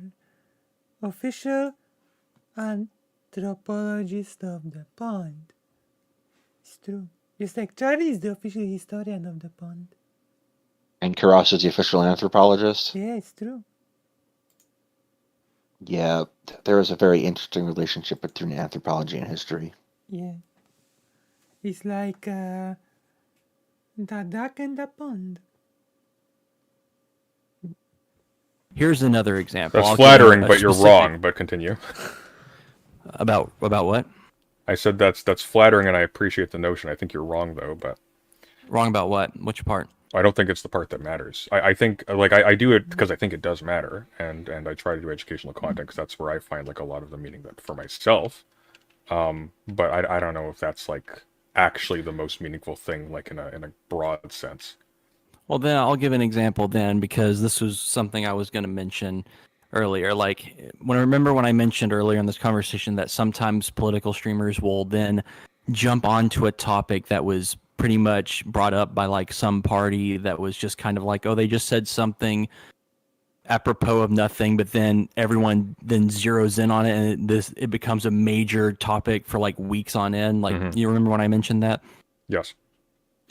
For example, this happened a while back. I'm not sure if it was a year ago, but the whole stealthing conversation that went on. Oh no. Do you remember that whole conversation? I unfortunately do. Yeah, like that for an example. Like, I don't remember exactly who started it or why it became started, but what I do remember is that for a few weeks or even maybe months, this was like a topic that everyone wanted to talk about for some reason, as if I can tell you what the reason was. You can, well, and it wasn't apropos of nothing. Just like we can. Okay, I'm sure it's not. I'm just no. But like you can.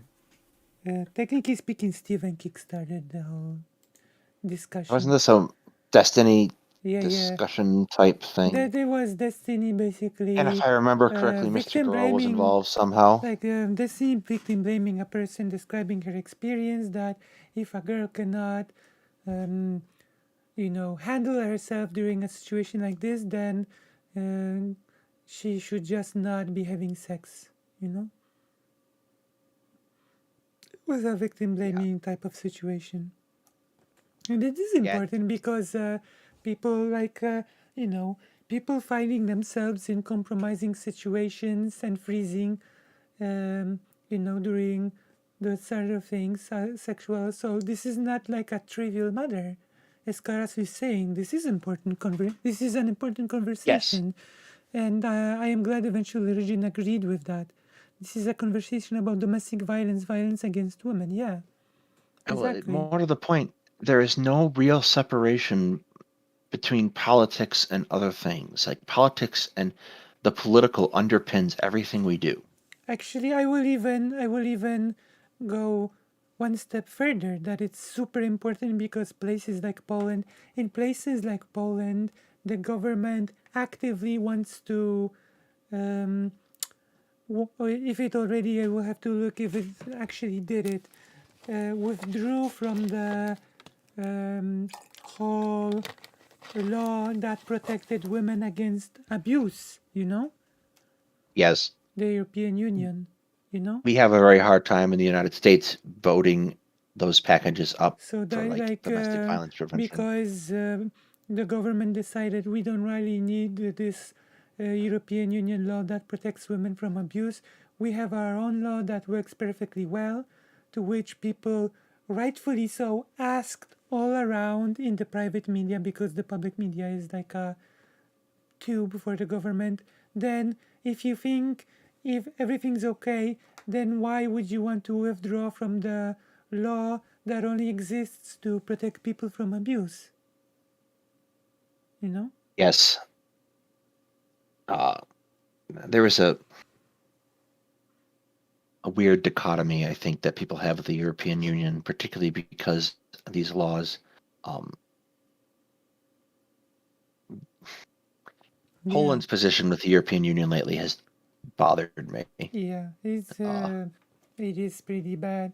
Like Poland and Hungary are they're like partners. If it like the one wedge that was put between Poland and Hungary was the topic of Putin, but apart from that, they are partners when it comes to being anti-democratic and Eurosceptic. Yeah, Yes. So this is like a whole thing that maybe Karas will help me to, in the future, create more prepared segments about, because this is like a big topic. This is like a really big topic. Absolutely. And like in my mind, the European Union is probably one of the better things that has happened to Europe in the past 100 years. Yeah, it has its problems, but definitely, Yes. I mean, I'm going to take your point anyways, but just in that particular case, it's actually kind of important to not get that one wrong. Okay, sure. I understand, but let me just finish what I was going to say before you can correct the record, if that's All right, okay. that's fine. But anyway, the whole idea of the whole stealth thing, like, they then addressed it in such a way as if this is like a big topic that's it's as if it's like a big issue that's going on around America or something, as if it's just this big issue that must need be addressed. When I'm thinking, like, this really isn't something I don't think is really happening, or is a big issue that's happening in America. Just for my edification, what do you? I'm not. We're not going to get hung up on this too much, but it's the example you brought up anyway. So now we're talking about it. Sure. What is it specifically you think is not happening? Well, the fact that I'm not saying that the act of stealthing doesn't happen in America or doesn't happen at all in the world, but I'm just kind of relating this to the fact that how people in these circles choose the political or the social. So in this particular case, this particular issue is so very important because there are God knows how many sexual interactions taking place throughout the world in a day, and women are oftentimes put into incredibly uncomfortable situations. Having these discussions is so important. Yeah. Like, there's no point to say, like, even if it was, there's no basis of comparison to say this is not an important position and this one isn't. Because this is something, particularly something as private as this, is so important because it needs to be talked about so that we can do better as men and as people. Yeah. I guess Origin was right in one thing, that it's not a thing that happens in America. It happens like all over the world. Yes. So, not just America. It's like a worldwide topic. Definitely. Social topics that they want to focus on that they think is going to be a big beneficial, or at least something that's going to change the political discourse in such a way that's going to be productive in the long run. Like You this don't is think, this is my you don't this think, is like, my this is my problem. This is like maybe I'm reading too much into this, okay? But my problem is that the point is not to change the political discourse. The point is to affect things in the real world, you know? Like the discussion about stealthing uh, is not with the goal of improving political discourse. It's in the with the goal to do something about sexual assault, you know? Yes, and that is a really like what we do as people, not just as streamers or commentators on politics. What we do as people is important, and they connect with one another. Like Yeah. this is for a lot of people a Like deeply this personal and like this is not just scarring discourse. thing. This is not a discussion club. This is not discourse for the sake of discourse to hone your um, discourse skills and to elevate the quote unquote discourse, you know? Yes, Like this is like not I'm not sure I like this way of approaching it. Like the thing is what do we do about assault, not what do we do about making the discourse more high level, you know? yes, absolutely. So yeah, I guess we can. having a discourse that maybe results in people scrutinizing how serious stealthing is just not going to be like majorly productive, or at the very least, isn't No, I'm touching not on saying something that really it's not. important. Yeah, I'm not saying it's not an issue that should be addressed. I'm just saying that when it comes to like politics, like especially if people are wanting to address bigger issues, like I think that's issues that are probably. constant. I think honestly, as far as like issues that we are capable of addressing competently in this sphere, I think that's probably one of the bigger ones. Because what we're talking about specifically is really scrutinizing and challenging attitudes that conduce to a vast number of women being raped, right? Because that's what that is. Yeah. Yeah, that's pretty big. But also, and it also kind of adds to the point that if there are going to be people who are going to address something that can be, especially because of stealthing, of what its context is, it's something that's very personal and very something that can be really hurt people's lives. Like I don't think certain streamers are really in any position to kind of talk about those type of issues. That's you're probably right about that. I think people should treat those issues precisely because they're big issues with a greater degree of care than someone, for example, like Destiny did, which is True. what instigated that entire conversation. Yeah. Because again, the problem then becomes if somebody with a large amount of pull engages in that kind of discourse really irresponsibly and potentially normalizes attitudes down the line from that. And again, like we don't know if it's going to actually normalize attitudes, but we can see that it's an example of the attitude we don't want normalized, and this person has a tremendous amount of influence within his own sphere, at least. That pushing back against that now becomes like a very appropriate focus of our efforts. It might be like one of the most appropriate ones we have at our within reach.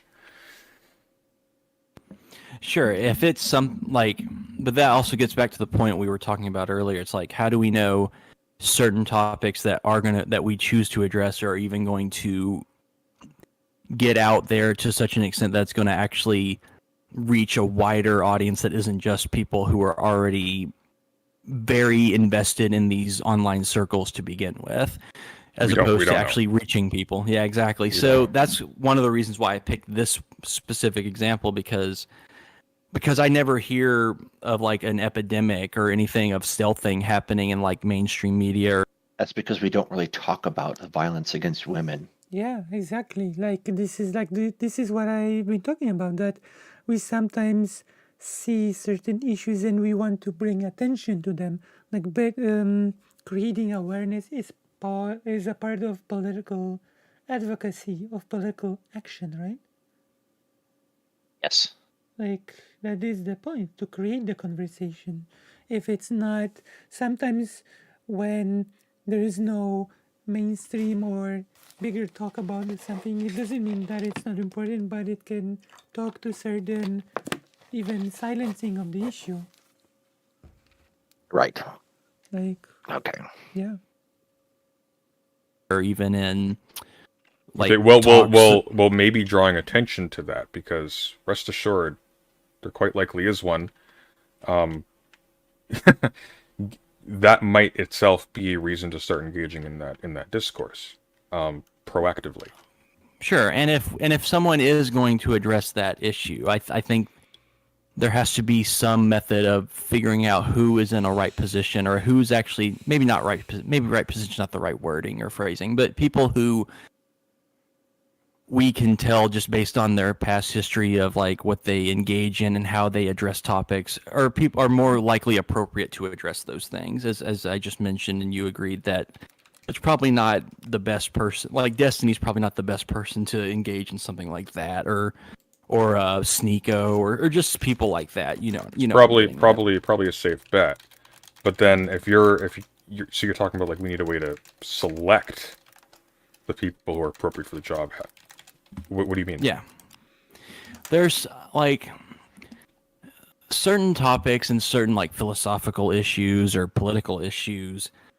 People, I genuinely think all people should be invested and engaged in learning, like politics and philosophy. But I also figure that because people in online circles are going to be addressing these topics regardless of what I say or what anyone else says. Yeah. That's why I prefer. I like the serious content, the essay formats, the stuff that really engage, that people really need to think hard and really meditate over what they are See, can you pause here? struggling to learn and what they are struggling to. Like, this is like the problem. Also, the problem that I have, that this is like about thinking hard. Like, this becomes almost, those almost makes me think that this is all not just about, not about actually doing something about, doing something about the issues that you care about, but about doing a intellectual exercise, Yeah, there's a little bit of gatekeeping going on here, I Like, think. there's a little bit of this. This is all like a bit of like I want to prove my mantle, or I don't know, like sort of polish my skills. I recognize this attitude as I had this in my early 20s of only the smartest and most well-prepared people should participate. Mm-hmm. And A, it made me insufferable to other people, and B, it didn't produce any results. Right. So I get the attitude. Like, it was something I had like a decade ago. Well, more than a decade ago now. I'm getting old, Jesus. But it's just not productive. It's not a way that we can interact with people, because ultimately we are talking about how we interface and interact with people, how we reach them and talk with them and get through our ideas. Yeah. And it's also like it can also be like games to have this sort of paralyzing effect, Like, should I even be talking about this if I have not read at least 15 books about it? Yes, there is, I think, a lot of voices can be kept out of an arena because they think that there has to be some kind of buy-in that they don't necessarily Yeah, meet the threshold. Like, do I actually know enough still? I don't know enough still. And maybe just sometimes it's just best to jump in and be learn not as you go. arrogant, Like, you admit I don't know super much, but I am learning, Yes. You can be like but take part, Just not pretend to know more or less than you do. You do, yeah. To understand about these issues, because if I think people are just going about things willy-nilly, shooting off at the hip and just kind of going it with their gut feelings most of the time, that doesn't help any dialogue in any kind of. That's how 90% of people do politics. You got to meet them where they're at. Yeah. Short-term or long-term course. And Okay, when I look, mean look. certain people, Yeah, fair enough. And I take your point. Like it'd be loverly if only the best people for the job are weighing in on these discourses. But who's going to decide, and by what method?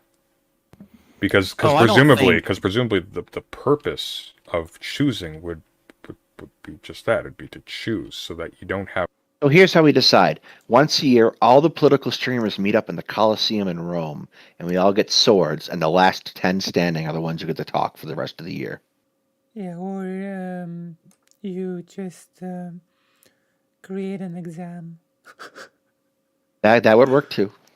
All of these are bad ideas. An entrance exam. Have the incompetent people weighing in on the thing, and you have the competent people weighing in on the thing. But who's doing that? Well, this is where it gets complicated. A lot of Yeah. people choose to watch. Actually, Certain sorry, people, like I'm like sorry Destiny. I sorry to tell you to pause again, but there was this thing.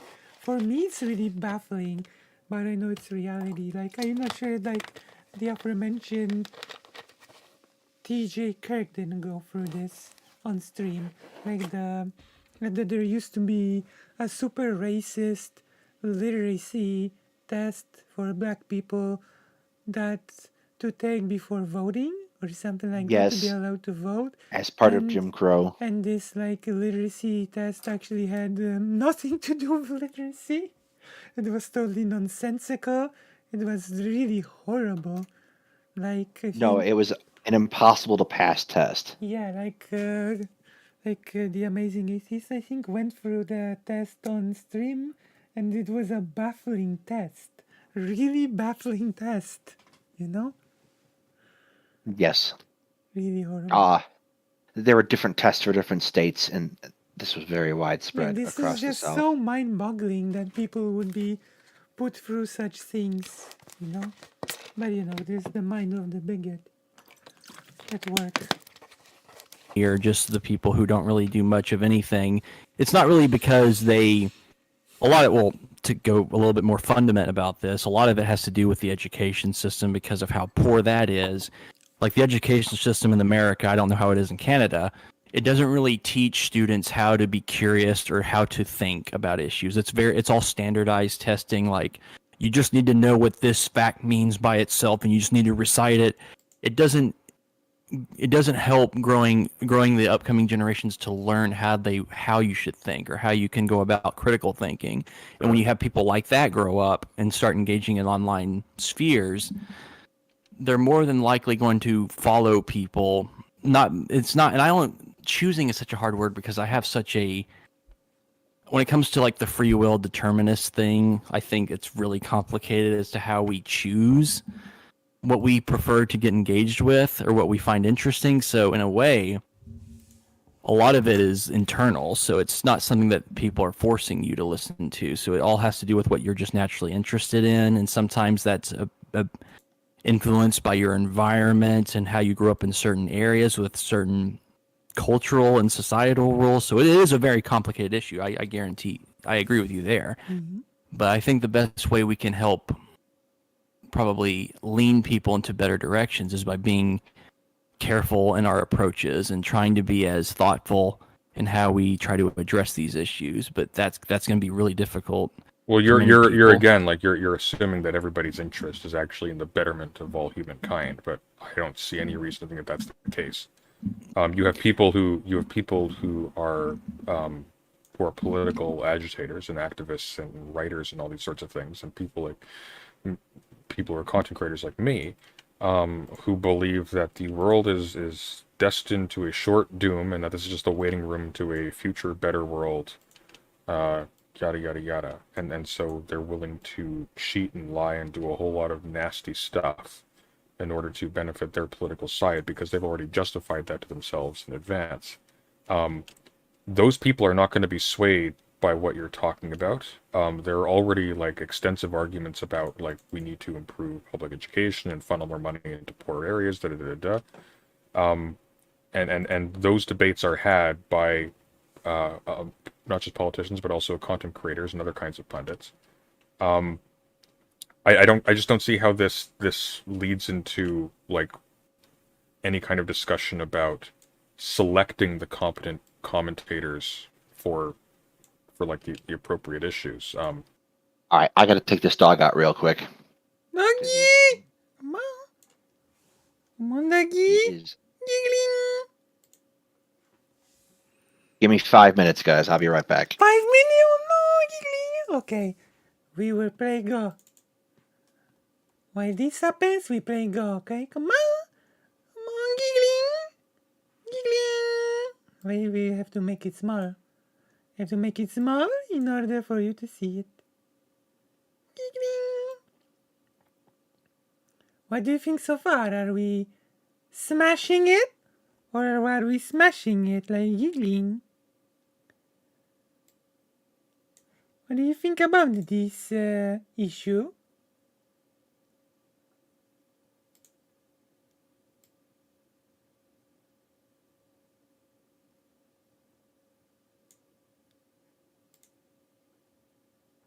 What do you think about this issue, Gigglers?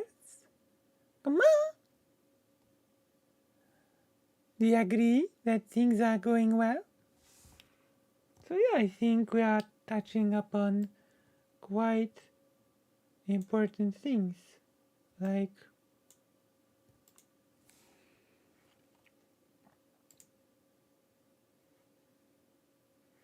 literally.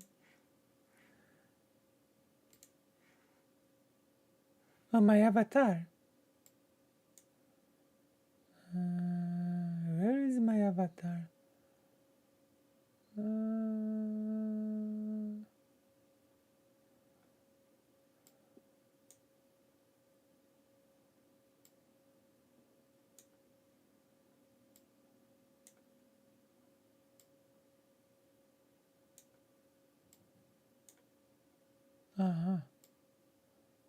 There we go. So what do you think? Aren't we doing important things? Oh, I have to pick up the phone.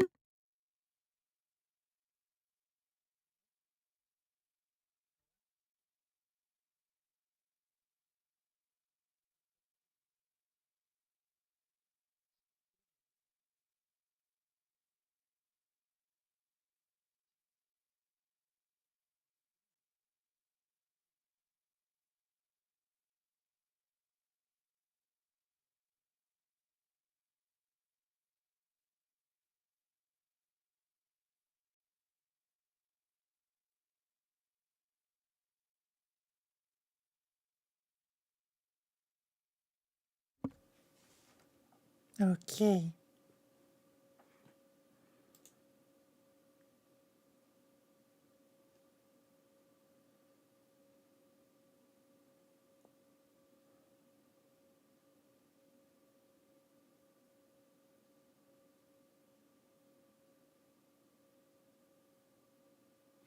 What do you think? Are we smashing this game? I think we're gonna smash this game. Congrats. Come on. I have good news for you, Giggles. So yeah, I think there's this level of choosing to treat the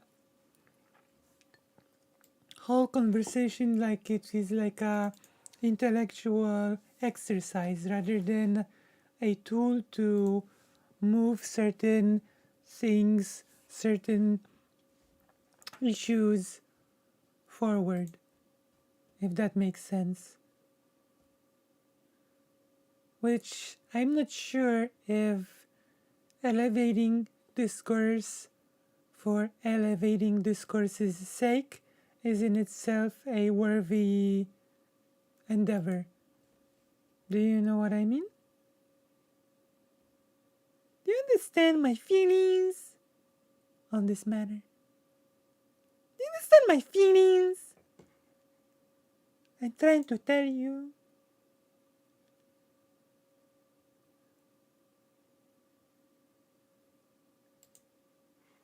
Do you know what I'm trying to tell you? From my deep analysis.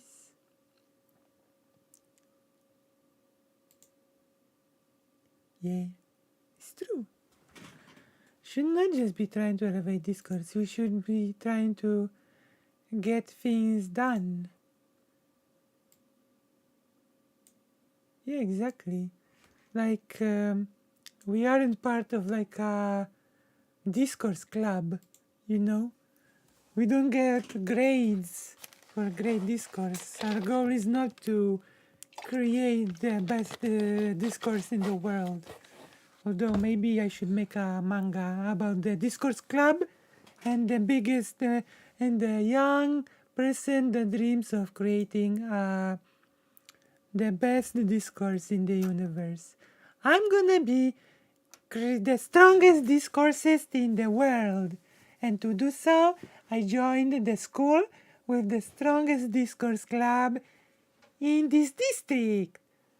But no, it turns out that by mistake I joined the underdog discourse club from a not well known, underfunded school, which means that I by mistake did not go to the super strong discourse school that I wanted to go first. But what is this?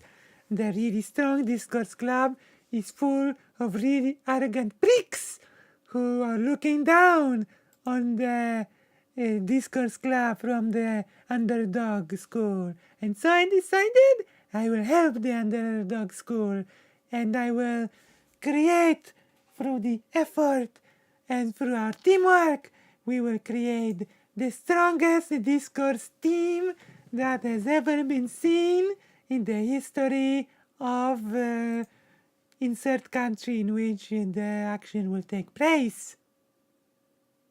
Come on! What do you Hello. think? Hello. I've just been talking about my new manga idea. Oh, Yeah. is this a school thing? Were you ever doing a school story? Did you hear? Did you hear? I heard half of it. You listening? What do you think? I think that's probably going to be a compelling story. I think it fits in with the themes I have seen done in manga in the past too. Which, to be fair, I don't read a lot of manga. You should read more manga. This is your homework. Fair enough. So you're saying Hetman sent me a box set of Cowboy Bebop that I have to watch.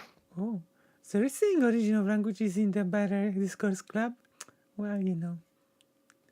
You're just gonna, as Origin says, you're just gonna have to read my manga to find out.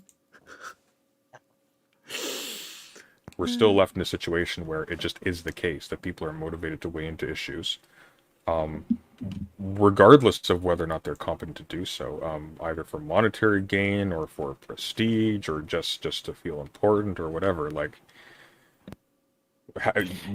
we're not even angling to overcome that at this point. We're just kind of like mentioning different things that are wrong with the world, and I agree these all suck, but you know, like where are we going with this?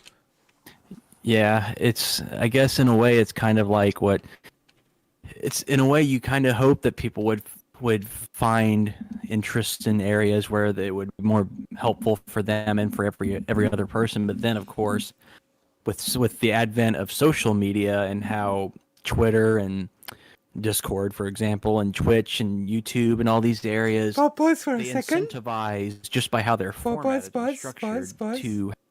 Like, I'm just gonna say one thing to that, okay? Like, maybe that's more of a thing now. I'm not sure if we can demonstrate it, but opportunism predates social media. I'm just gonna say that, you know? Yes, absolutely. So yeah, I guess we can continue. Have people speak in very pithy, like reductive, like myopic thinking, like because You're it's talking like tweets, televangelists and Fox News didn't exist before Twitch and YouTube. There you Well, go. no, it goes There you back go. even farther. Like the whole concept of a laconic phrase goes back to ancient Sparta.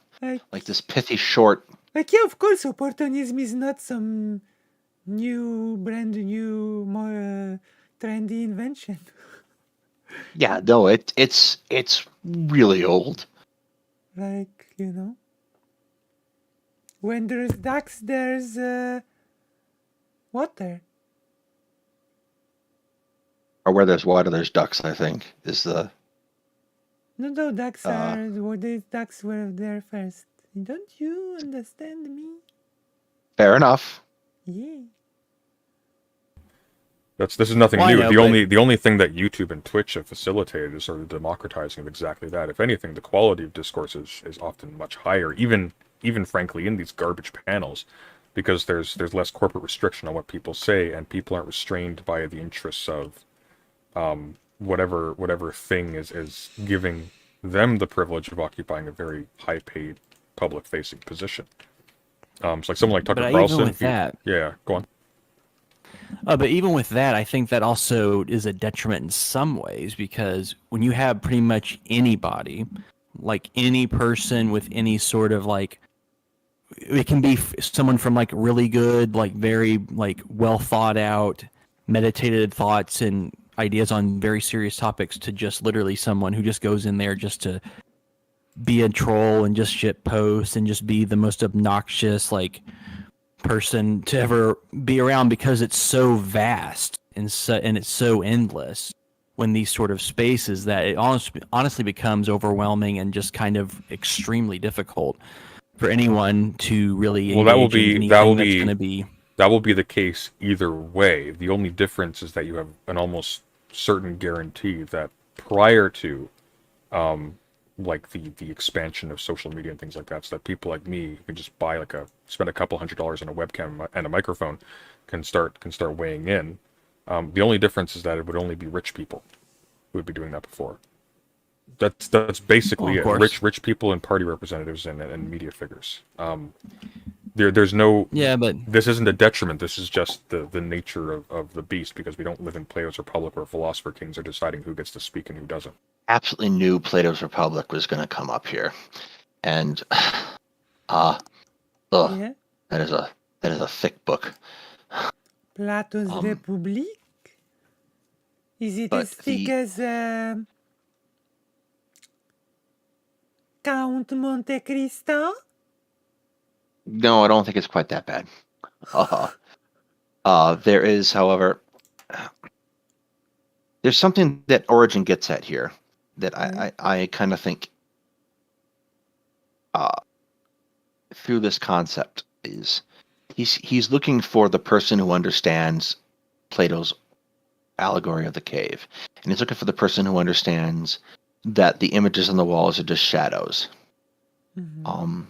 And he's looking for the guy to climb out of the cave, and I'm not entirely certain, philosophically speaking, you're ever going to climb out of the cave. Like, you can understand that things aren't as they appear, and that you have to be careful and considerate about your opinions, but you're never quite going to get out of the trap of perception. Right. Because it's impossible. Absolutely. Like that was actually the point of the Plato's cave allegory. to begin with, that we don't see the real shapes, so we cannot perceive them. We don't know what they are. We only see And the irrespective shadows. of if you realize that there is someone back Exactly. there Yeah. walking the thing, Even if you realize that the things are shadows, you just don't know the real thing. You cannot know the real thing. because you're still chained in the cave. Right. Yeah. And that's also a big issue, because oh man, I didn't really want to get into Plato's Republic just yet, because that's a really that's also a really another difficult text to really address, but there is an issue, because even when everybody is able to put their thoughts and ideas in, it becomes so scattered and so it just becomes so chaotic that at a point we only, at the end of the, I hate using that phrase, but ultimately everyone, whoever is a single person, is only going to know so many people and get to engage with so many ideas and so many things on a daily basis, especially when people who don't stream for a living or who aren't well off, since most of them are doing like menial jobs to survive, and whenever they're doing that, they don't have time to think. And so whenever they do Don't. So cringe. have their free time What off, they're happened? usually Well, trying tell to... us what happened. Tell me. Yes, if you're working a hard job, you don't have time to think. No, that's just not true. That's so not true. So many people spend a considerable amount of time making their menial tasks easier by thinking about high-minded concepts. Make it as comfortable as possible, so they'll just stream, play video games, or do stuff. Oh, that doesn't I take a wouldn't, lot I of mental wouldn't, fortitude. I wouldn't assume that people who do menial labor or hard labor or whatever don't have time to think. A lot of people, for example, like listen to like intellectual podcasts or ebooks and whatnot, and they'll spend their off time reading, or a lot of them are students. Well, of course, I'm not saying all of them. I'm just saying I a good wouldn't number even of say people. most of them. I think there is more information consumption now than there's basically ever been. I think people on average are actually like really, really smart by comparison to a little while ago.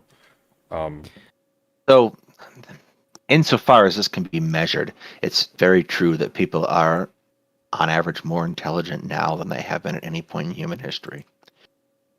Like, I mean, the tools allow bigger spread of knowledge. Like, even like by certain things that we take for granted nowadays, literacy, you know? We take it for Yes, granted that everybody just by default reads and writes. And this is like not exactly something that is as obvious as we think right now. yeah, literacy has absolutely become fundamental to our society Yeah, and so operating, and that just would not have been the case even 200 years ago. yeah. Like after World War II, there was still a fairly high level of illiteracy in many places, you know, where Yes, that has been carved out significantly. So um, in that sense, that's certainly true. Like I have been like mm, my best friend's grandmother had a big company, but she could not read or write, you know, which is a right, and testament to her business savvy, but she could not read or write, you know. right, and that's absolutely much more difficult to do these days. Yeah, exactly. So, yeah. But smart in what way? Like smart in the sense that they just know Breadth of knowledge. trivia knowledge, No, or, no, no. or that they're good at. Kind of the opposite. I think trivial knowledge is probably going down because people are more distanced Also, from I would like to their really, local environments, so they don't really. I really like trivial knowledge defined for me, you know? Yeah, uh, this kind of feels unnecessarily gatekeepy again. Because like reading and again reading and writing is considered right now um, trivial knowledge, right? And it's absolutely crucial to everything, you know? Well, Karasu is getting at a really good point. The problem is not that we can have access to these platforms, but how social media prioritizes the hostile and meaningless content over the good ones, and that True. there's an editorial process that is going on. That is absolutely something that's happening. But And that's one of the things I the give a lot of thought to, because I played a lot of Metal Gear Solid as a kid. And this is basically the point of Metal Gear Solid 2, is that there is going to be an editorial process going on, yes, the and that we should, patriots. yes, the Patriots, and the whole talk that Raiden has at the end of the second game with fake Colonel and fake Rose about we're not creating censorship, we're creating context. Mm-hmm. Social media algorithms create a hostile context around a lot of what we do, Yeah, and getting out of that context requires active curation of what you're talking about. yeah, that's right. And also Raiden was naked. Yes, for a considerable portion of the last part of that game, Raiden was absolutely naked. Yeah, embarrassed. I am embarrassed. People Need hated to that have like a game. big internal catalog of. It is a actually all of them of Metal Gear Solids, I think, except for the first, have been misunderstood masterpieces. Like people just were angry because Snake was not the main character, and there was Yes. some weird actually homophobic elements to the hate of the second game. Yeah, well, Raiden is very effeminate, and people Right. didn't That like was the that. whole point. And And the whole point of the game is that anyone can be Snake, right, even someone like Raiden. yeah. Even though he wasn't himself like an average Joe, he was like a trained from child super soldier. Yes, like they kind of undermined that particular lesson as they get into Raiden's backstory, but that was supposed to be the point. But I think my favorite Metal Gear Solid is the. Do you know which one is my favorite? Try to guess my favorite Metal Gear Solid game, and I will give you a bonus 3, 4. 4, okay. Yeah, because it like shows this Snake is this old and fragile person that does not give up. You know? Yes, I love 4. However, I felt that there was way more movie than game in most of 4. Yeah, but I still like the message a lot, like the of sort of doing your best at your worst.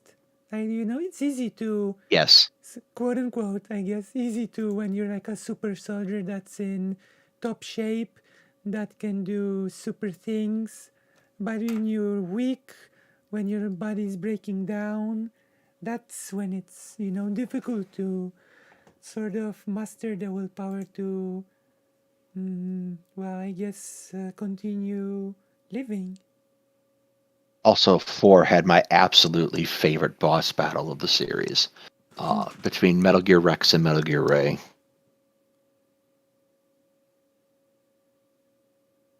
Of like particulars about the places that they go and what they do, but I think general exposure to like complex and big ideas and like major globe spanning problems, massively different, massively more so. I think it doesn't look that way because we act like brats towards each other, but I think that by and large we're actually very sophisticated compared to what we were not a few decades ago. Well, we're going to be more sophisticated in some areas. I won't disagree with you there, only because with the advent of certain technologies and Yeah. also That's kind of critical to the development of humanity. Yeah. Like technology drives process, and process is where you find change. we can get access to certain things that would probably be a little more difficult to do back decades ago. But I also think that we are getting a little worse off when it comes to being kind of meditating over what we are trying to understand. What do you and mean? if we want to understand other I think people, this is what I mean idealizing the past more than, you know. Yes, I think this comes from a concept of looking at stuff from the past and seeing the quality of that, like but everybody not was like, understanding that for like every great work, like for every Beethoven symphony had like 500 bad symphonies around it. yeah, and also that there's like just many people were just people that were busy trying to survive, you know. Yes, We were like we tend. very like survival mode, that to survival mode, to just be able to contemplate calmly on like the level of the discourse, you know. Yes, and like the other thing that to point out is that philosophy has never been a terribly well regarded job. Yeah, Like Diogenes lived in a freaking wine jug, so like look at the biggest country, like the worst offender, that is supposedly like the like a big mind. You know who I'm referring to, right? who? Like the I'm blanking out on the name. Harris. Oh, okay, yeah, that's Yeah, Sam Harris. that was aggressively anti-philosophy. Yes, You know, so yeah, yeah. although this is just my perspective, so I haven't done any deep studies, research. You haven't into meditated this, on but it yet? just, well, I have meditated in the sense of how I when I meditate, was I mean brutal. I'm more making fun like of you. I'm It's just okay, as you were saying. okay. But anyway, the way I see it Sorry, is I'm poking fun at you. I'm not making fun of you. It's a minor difference. No, you're fine. I mentioned this with Connor and his talk. I think there's a type of epistemology that's been on the rise in the past few decades, just based on my research and just to how we act now versus how people would engage in these intellectual discussions decades ago. And that people, especially online, will treat knowledge as if it's this inert kind of static thing that if you just have it, if you engage with someone on any given serious topic, that the way you are engaged with it is you just throw basic like, oh, I have this study, but then there's this fact, but then there's this study, and that proves this correct. I'm like, Can but you then pause? they never really get into like explaining. Yeah, he loses me here really hard. Like this is, I want to I almost want to say that this is nonsense. Like, for one, like he gives Vosh as an example. Vosh has, for one, the education to interpret studies, and when pressed on it, Vosh does get into the methodologies and, you know, and how the studies work. He doesn't just say, this is my study, it proves me correct no matter what, and that's that, you know? Yeah, and that's kind of the point of studies in general. And again, academic specialization is you can turn to someone because there is this process of peer review, and there's a process to it. You can turn to them and say, I can reasonably, as a layperson, accept this as good information. Yeah, like I don't I just don't buy the whole this is my study and that's the end, you know? Right. How that happens, or if they do, the logic can be so. It seems like it's not something they really thought out. It's just something But that this they've been Well, I told mean- almost I mean, seems the- like talk about. Sure, like well, I mean- I know that this is not what Origin is trying to do, but it does make me feel of the arguments that certain far righters say to sort of undermine academia itself, you know? Oh, you worship the studies, you know? Yes, it's kind of ivory tower bashing. Yeah. I mean, the purpose of a study is that you don't need to do the study yourself. They have findings. Now, if you're in the business of poking holes in a thesis because you think the methodology with which it was arrived at is problematic, then you have a particular reason to now go into the study and break down the methodology.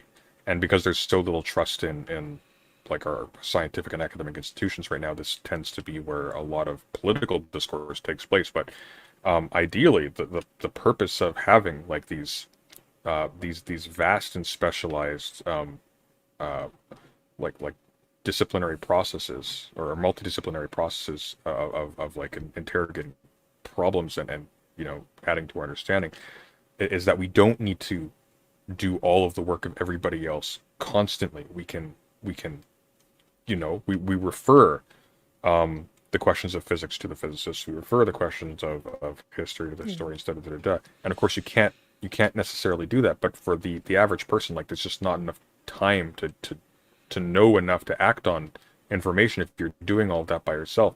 Like if I'm reading, for example, if I want to get like somewhat up to speed on the history of physics or something, I would know the first place to begin if I had to break down like the methodology of every single thinker. I have to read something popular that gives me at the very least a roadmap of who thinks what, why, when, and where.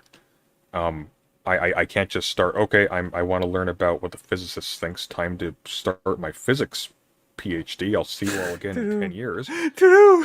It doesn't make any sense. Yes. Then you turn to Bruce Banner, who somehow has 7 PhDs in the Marvel Cinematic Universe. It's like, why? Why would you do that? Why would you torture yourself like that?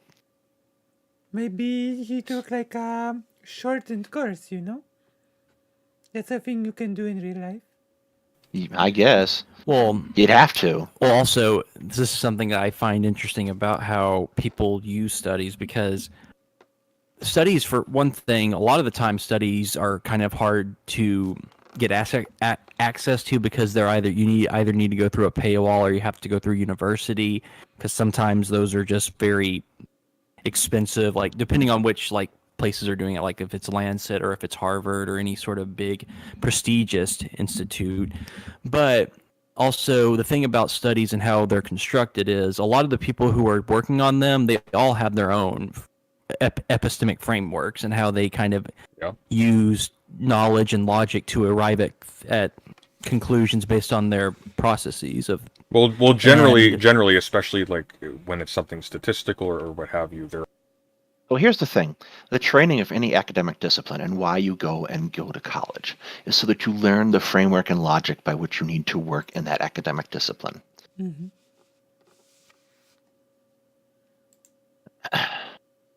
There are going to be certain standards and methodologies that they have to deploy that are repeatable at some level. This is why the repeatability crisis is treated as a crisis, because it's like this is a fundamental breakdown in the thing that we rely upon in order to trust the default positions of different disciplines with respect to what they know about their own fields. Yeah. And with that is what makes it all the more interesting is that people they'll refer to studies as if they are just objective, like facts, end all be all. There's no conversation. This proves my point. And it's just like, I don't think that's healthy. That's a healthy way to engage on complicated issues like well, what's this, the distinction between that? Like practically, what's the distinction between that and saying, to the best of our knowledge, which if indeed this is representative of the studies that have been done by experts in a given field, what to the best of our knowledge is the case with respect to this question of this issue? And I think saying that, like, hey, I have looked at the studies on this that exist, and this is what they say. So this is the state of our knowledge in this point. If you want to dispute this, either interrogate the study or come up with another one. I think it's perfectly reasonable. And it's not only reasonable. It's like what's what we have to do. Well, that's in practice though. Like that's the same thing because the upshot is identical. If you're now like if the bare fact of producing a study and not being aware of like counter studies that exist, if that's happening, that's bad. But by the way you phrased all that is actually a great deal better than how I see other people in political circles ever do it, like Vosh and Destiny. I think he took it from Destiny because I saw him do it way before he did. It's just like they appeal to studies, but then Vosh they never doesn't. even explain what it is. That's not Vosh true. has a much different conversation style. Bubba, you need to be good. Has a much different conversation style there. Like, that's not true. When people ask him about the details of the studies, he will go into the methodologies. He's like, he does have the tool set to do it. You know? Yes. It's just That's that the point of. oftentimes it doesn't get to that. Like, if people don't ask him, tell me your methodology, let's break this down, then what is the practical use for Vosh to say, now let's read this whole study together? Like, it makes no sense, I'm going to be honest. It's a waste of time at that point. Yes. You know? Is if they even understand what's in the study, and it's always just used as a rhetorical like debate tactic just to throw their opponent off. And it's just if you're going to be citing studies and that sort of that's not being very charitable to a lot of the people in this sphere. Yeah. Like there are a lot of people who work hard to engage properly. Like, it's not just to throw the opponent off. It's literally to show that there is a consensus about what they are saying. Like when someone says that there is like a meta study that has like over 50 studies in it about same-sex couples being just as good parents or even in some cases better than heterosexual couple parents, right? Then it's not just to throw a person off, it's to demonstrate a certain consensus when it comes to this thing being studied and the results being known, what it leads to, you know? Right. It's not just a tactic. manner. It would be best to at least sit with the person you're talking with and say, hey, let's just read the whole thing together and let's try to interpret it. But of course, that would take a It would while, not and it be would best. take a lot of mental fortitude No, to do plus that. And studies people are don't not. seem to be Can you too pause? interested in that. A Well, lot of people are way here's more. Like studies are not things up to interpretation, quote unquote. Like they have written conclusions, you know. Yeah, it's a question Like of I do I think understand? people misunderstand the term interpret. Interpreting studies does not mean that you interpret it like literature, like you read it and wonder what the author wanted to say. Like the author very plainly says what they wanted to say. Like interpreting it means that you have the proper knowledge and tools to understand what is being written. Yes. Not that you literally interpret it as if you were reading a poem and trying to decipher the, the wordplay that is being, Employed. Yeah. employed, Because that is Interested what. in the blood sports. well, here's something else, right? It's something that I think is worth considering. And this is not an excuse for either Vosh or Destiny. But oftentimes they will do this with respect to an argument with someone like a race realist, right? Or someone who's giving like some kind of really sexist belief or something like that, and that's and they're wrong, and like somebody else with the time and energy can point out how they're wrong with a great deal of particularity. If people avoid the blood sports categorically and just become little hermit monks doing nothing but just interrogating studies and books or whatever, they will never grow to such a point as they can actually contend with some very large people who are doing that exact same thing in the reverse. I don't have the growth potential of a Vosh or a Destiny, among many reasons for precisely that one. I don't have the temperament or the desire to do the thing that they do on a regular basis that gets them the scale of exposure that they have. And as a consequence of that, I can't do things that they can do. So I can be more right than I have in a given position. However, I can't make anybody else agree with me as easily. And so I think generally, like, it behooves us to sort of take that into account. Like, there are practical steps that are necessary in order to spreading correct or better opinions about things that you are completely failing to do when you devote all of your energy simply to personal knowledge acquisition. Although I don't think it's necessarily only solely to be only in your personal knowledge, because for me, for example, whenever I post my essays and whenever the ones I'm going to continue to be doing, I'm doing it not just for my own sake. I mean, I still publish them and they're out there for people to see. But whether if like 5 people watch my essays or hundreds of thousands, like regardless, I think putting in the effort in the way that I put it, trying to take it as seriously and as thorough as possible, I think that in and of itself, in many respects, is its reward, because I'd rather be as consistent and as honest and authentic in how I address these issues than just kind of going about it by being just using debate tactics and rhetorical tricks. Sorry? I was getting coffee. Sorry. Okay. And well, I mean, you, who's with all due respect, like who's reading those? who's what now? Who's reading the essays? Are they actually reaching people, or are they reaching like 1 or 2 people? And are they? Or actually... people watch them. Yeah. Oh no, I'm no doubt people do, but like, I don't write them. I mean, I write them, but I don't just post. Not everybody I can be a recite them in giant my content essays, creator like my video me. essays. Exactly. sure, but like, what's your highest viewed one? Just as an example, and I'm not like this doesn't bear on their quality. Just I think my highest viewed one is the first installment of my Complexities of Abortion series. I still need to get back to that I series. did a But reaction to that. I think I have 2 points. Yep. Yeah, it's basically like it's messy, because it's basically the thesis is that both pro-life and pro-choice people are misguided and don't understand the topic. And then it starts going into the history, and then it says that God can be considered two different entities because there were two different accounts of creation, and then it talks of some legal frameworks about abortion in antiquity, and then it basically ends. Yeah. I will be talking with, hopefully on Sunday, an abortion activist who's a very good friend of mine.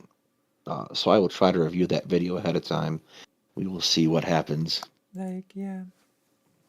Something thousand views at the moment. I think I published it a year ago, maybe a little bit close to 2 years. Okay, how long did that take you, do you think, to produce? I'm just assuming that the information in there is all like completely high quality and good, right? How long did that take you to produce?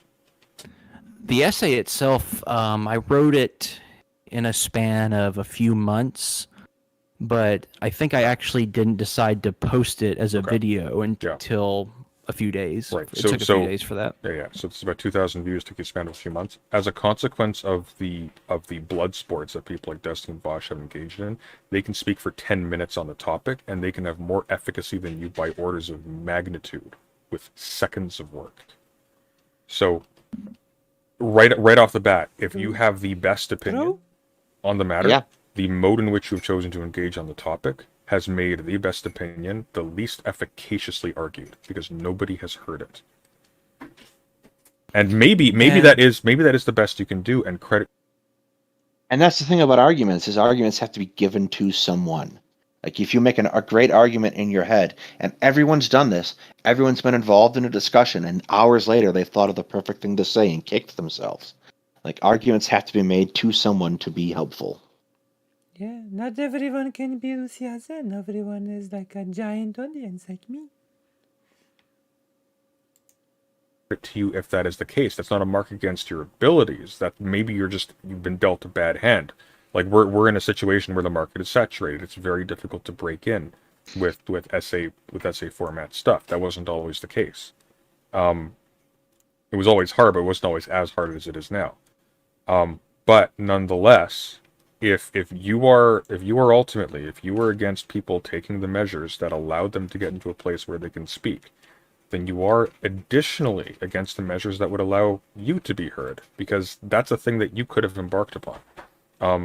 And you would have almost certainly failed if you had done so now. But like you're in the age range of these people. I think you're what, 28? I'm actually 29. I'll be 30 in a few months. So you're older than Vosh. So technically you've had as much time, if not a little bit more, to do precisely what he's doing. Yeah, but I will say that there's a few reasons I do what I do the way. Oh, same with me. I'm not down on you for that. But I also wanted to say that, yeah, they may be, as you say, efficacious in like 10 minutes sleeping on a stream, but ultimately I really don't care if they're more efficacious in that manner, for at least in my opinion, because whether 1,000 people watch one of my essays or hundreds of thousands or millions, I'm in a principled. I take my positions as a principle because I don't. Also, not only do I not care, Everybody really, says if that, I'm by the way. gonna Everybody gain says 100 that. Everyone thinks they're principled. Everybody will say that. Nobody will say, unless you're, I don't know, the quartering. But apart from him, nobody will say, I just do it for money. 100 subscribers in the next few months, or a 5 or whatever, because I take this as seriously as I can. I'm kind of like, and you'll know this because of how I am in the Discord. You know how Cormac McCarthy is my favorite author. If I may, and don't take this too personally, are you certain that you're actually taking it seriously? In which manner? Like taking my essays seriously? Just generally, are politics, whatever it is you're weighing in on. I think abortion's a fairly political issue. Are you, in your judgment, actually taking it as seriously as you say? Why do you think so? Yes, of course. Why do you think but so? My channel is actually mostly dedicated to literature and philosophy, more so than politics necessarily. That was just the first video that had the most likes. You're at odds with Plato then. But Well, that's fine. I'm at odds with many philosophers that I consider my favorite philosophers. I'm never gonna agree where with I'm every person I admire. where I'm going with this though is if you're going to criticize these people as not taking it seriously when they're making moves specifically that actually give them political efficacy in that field, which is like a condition of yourself being a serious player and being taken seriously in a broad and efficacious sense. Um, it doesn't seem to me like you can really say with a straight face that you're being more serious, and then maybe you're playing a different game and your goals are different. But it seems to me Well, like of course my goals are different. they're being very serious about whatever it is that they're doing. Well, it depends on what you mean by serious in their context. Because for me specifically, I don't think Vosh They want to affect political change. So I is don't know. genuine or authentic. I don't person. know. I think he does it Vosh- merely for money and as a career. I don't know why he's so like. I'm starting to think that he's obsessed with Vosh. Okay. Like Yeah, I think whenever there's some. there's some weird obsession with Vosh here because when he spoke with when he commentated on Dennis Prager, uh, like I watched it on stream and Origin came and started criticizing Vosh out of the two people. Okay. Destiny and Vosh are given as examples side by side, and Vosh is being the one that is being criticized between the two. Do you know what I mean? Yes. So I didn't watch a lot of Vosh till recently, and everyone kind of tried to tell me that Vosh is some kind of boogeyman. The devil, And Vosh. he sometimes he has some takes, but Vosh doesn't seem so bad to me. Yeah, of course, Vosh is a Polish boy. Yeah. Here, but that's just my personal estimation of him. But whereas with the videos I make, I take it seriously to the extent that if I'm going to post things that I think deeply about, that I think could possibly change the minds, or at least maybe not even change minds, because that right there is a little dishonest, because you can never really change anybody's mind. That's something that's internal to them that they have to deal with. And Yeah, but I mean their minds engaged with the outside world. That's getting very incredibly technical and probably philosophically wrong. Right, like the stuff Yeah, they of course. encounter in the world. Yeah, so but you're a I'm part just of saying the outside it's world. mostly. Like, Sorry, I don't. what was that? I said, but we are a part of the outside world with respect to other agents. I mean, I don't see why we wouldn't be able to change his mind. Like your mind gets changed. No, we're all the only people who exist, and everyone else is a figment of your imagination. By books, right? In principle, that means that your mind gets changed by the words of other people. Oh, what I meant, I'm using it in a different way. I mean, like, change in the sense that if your opinions or understanding of certain things evolve to expand into something different that you didn't originally think, that's something that's kind of internal to you that you kind of have to struggle with. That's what I meant. It's not like I mean, I didn't mean it in the way that you're expressing it, if that makes sense. Oh, sure, I suppose. But, Well, like for instance, right? So for the last little while, as a consequence of having the large scale that he does, Vosh was able to get a lot of attention to a phone banking and canvassing group that may have had an actual significant impact on the last presidential election. Yeah, come on. Or on the not the last presidential election, on the last election. I don't know why that would be regarded as not serious. That's having a direct impact on people's quality of life and the future of not just politics in your country, but really on the politics of the world, especially when we're talking about a country with as much hegemonic power as the United States. That's very serious. There's almost nothing as serious that you can do in this space. well, I don't think this is a mutually exclusive thing. I think someone can be in it as a career just to make money and to get easy influence, but also they will do so. What does easy influence mean? What do you What is easy influence? Again, this feels really, really reductive. like? and Easy unfair. influence? Like, so we've been here for almost 3 hours, and my back is starting to kill me. I don't call Yeah. this easy. Like, this is a weird thing to do. It's not easy to sit and talk and think and do all those things. And Vosh just does it off the cuff, too. That's not easy. and it takes some work. I don't think it's fair to call it easy, or I Easy don't think it's fair influence. to. I I don't don't think think it's fair it's to reduce. yeah. That's one thing, but it's another thing to mm, sort of keep the attention of 10,000 of people or more, like while doing it. You know, Yes, that's not an easy thing to do. like easy Performance, influence. emotional labor, and that is very hard. Uh, like that's call center work is hard. It's emotional labor. All these things. It's very unfair to say that it's just I want to sit at my computer and do the thing. It's just not easy. Okay, I can't make it seem like I'm totally just in it for money. I need to do some things that can seem like it might impact something. I don't think it's mutually exclusive there. Money if is that's the case. money is the stuff by which organizations and political actors and human beings live and die. That's very serious. Of course Yeah. that is, but it also depends on how people manage that money and what they're using it to go toward, and how it's being, managed in different areas. So of course it really depends on a multitude of factors when it comes to that sort of stuff. But again, I haven't really watched. I used to be a big I'll be honest. I used to be a big Vosh fan like a few years ago when he was kind of. Well, This explains Oh, that I'm when not. he I'm not started being defending. popular. I'm not. Nothing worse than a friend scorned. Yeah. This I'm not explains defending everything. Vosh, to be clear, but like as sort of a type,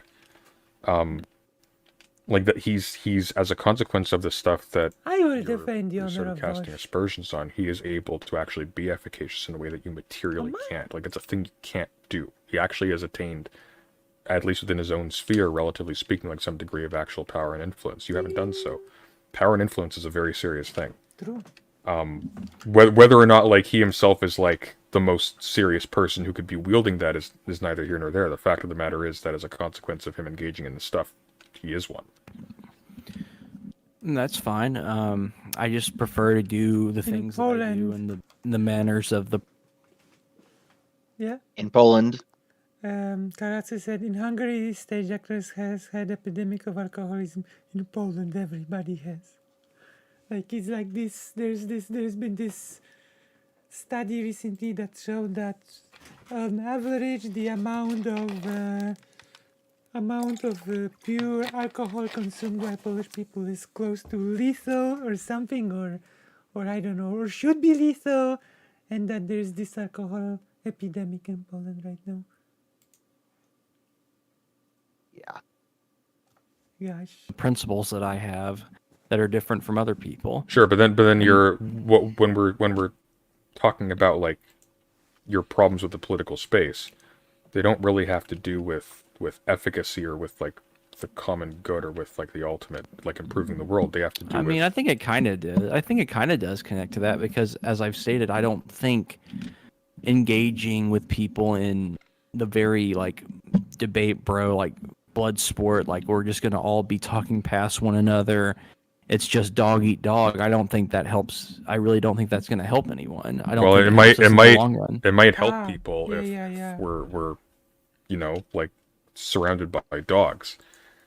Being able to actually like fight back against a particular It is hard. mode of Yeah. engagement, which seems to have, at the very least in this space, some level of political strength or rhetorical strength or whatever. I don't know. I wouldn't reflexively cast aspersions on that.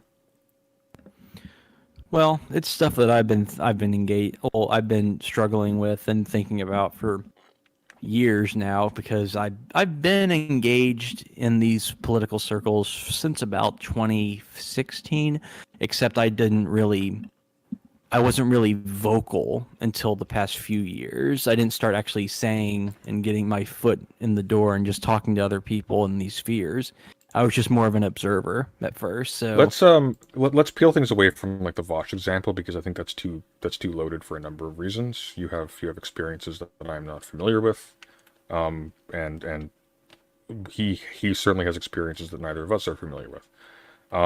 You mentioned my own channel a little while ago. For example, that you'd rather me like lean into the video essay stuff or whatever. Why don't you tell me what you think I should be doing differently than what I'm doing right now? Leave Vosh alone. And let's go from there. I think it would. And again, this is just my, wishes, and you don't have to listen or even take them that seriously, because this is your channel after all. But I think it would be better if you kind of ceased on like addressing like the drama, petty kind of stuff. Like oh, this one person, this streamer did this stupid thing. Let's watch it and kind of like tear it down, and just kind of stuck to addressing. So when President Sunday does that, I think he's good at it, first of all. And second of all, he illustrates how you should think. Mm-hmm.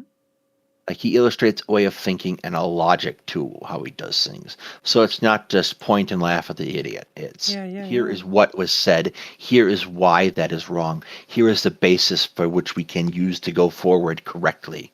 Right. So, like, and that's one of the reasons I enjoy watching Sunday is he's very precise about how he does things. It's true. Like, because you're a More to political science, remember. you got a bachelor's in political science, is that Yeah. right? Yeah. And you seem very well versed in those areas, and I think that should be your area of that you should focus a little bit more on, because you seem really well versed, and I think your perspectives are very interesting in those departments. So if you just kind of maintain your focus in those areas, Stay in your lane, I think Sunday. that would be more productive Lane. than just engaging in the typical Stay in your lane. There stuff you go. like Night hand. like the petty and drama stuff, and that's just criticisms I have pretty much for most streamers. So besides the poly people issue, what's an example? Probably I guess another example is when you talked. Well, I guess talked is not the right word, because it was more of a nonsense thing. It was when Will came on and he was like there for like 5 or 10 minutes just to be annoying, and he didn't even let you talk, and then he just dipped. Like, that didn't even need to be a thing. Like, it was just totally fruitless. It was not even worth a second's notice. In fairness, Will is a tool. Sunday, but have you I mean, considered staying in your lane? Even if he is someone who was like trying to get this trans panel or something like that, if he is nobody, then it's best to just not address him, period. Will made himself into a issue that needs to be addressed. His attitude towards Polly and his attitude towards the panel and the panel itself was bad. True. Okay, fair enough. Hard to argue with that one, but that's 10 minutes. That's not exactly detracting from anything else, and it's not exactly an issue. That's me just. And talking also, about. here's another one. Sure. When you were giving attention to Mr. Girl for some reason, like, it's just like, who cares? Like, Mr. Girl is irrelevant. He's not worth anyone's time. Well, that's He's related. just- That's related to the stealthing discourse in a certain sense, at least thematically. So the issue I have with Mr. Girl is that he Monsieur? normalizes to a fairly large audience that he's been gifted by other streamers who are perfectly fine with doing so. Really toxic ideas about consent and narratives about trans people, and so I have like very specific pointed reasons to engage with him on that, because making him look like a fool on those issues directly serves like my political goals. But I think you could. But I don't really think it's that big of it. Like, I don't think it was something that was really necessary to address, especially at that The point. girl is probably responsible for the growth of Sunday's channel in a certain sense, particularly is because he got that huge boost around the time he did the centrism debate with those two guys and the Mr. Girl call-in show. So that probably contributed to Sunday's growth and ability to extend his reach. Are we talking about Monsieur In Jaroulou? his little online, I guess, career, if I'm going to call it sorry? that. Monsieur Jaroulou? Ah, yes. Monsieur I'm not a big fan Jaroulou. of Mr. Girl to begin with. Yeah, I never But liked he Monsieur is. Jaroulou. He's not a pleasant person, but he has reach, and he has reach that was bestowed upon him, perhaps unworthily, but there it is. Yeah, by Steven Universe. It's He was bigger. It's already bigger. being kicked It's out it's by bigger. people. It's bigger than mine, and he wasn't already being kicked out by people at that point. Certainly not by his own audience. He was being kicked out by destiny. That's basically. Well, I only meant, yeah, I meant that only because, well, he was pretty much sucking on his attention the whole time, and it was really pathetic and really sad. But I don't really, and also just I don't see why people need to focus their attention on people who are so obviously, apparently, just not even worth attention. Like they're not serious. Every time he talks, it just feels like he's not even listening to what people are saying.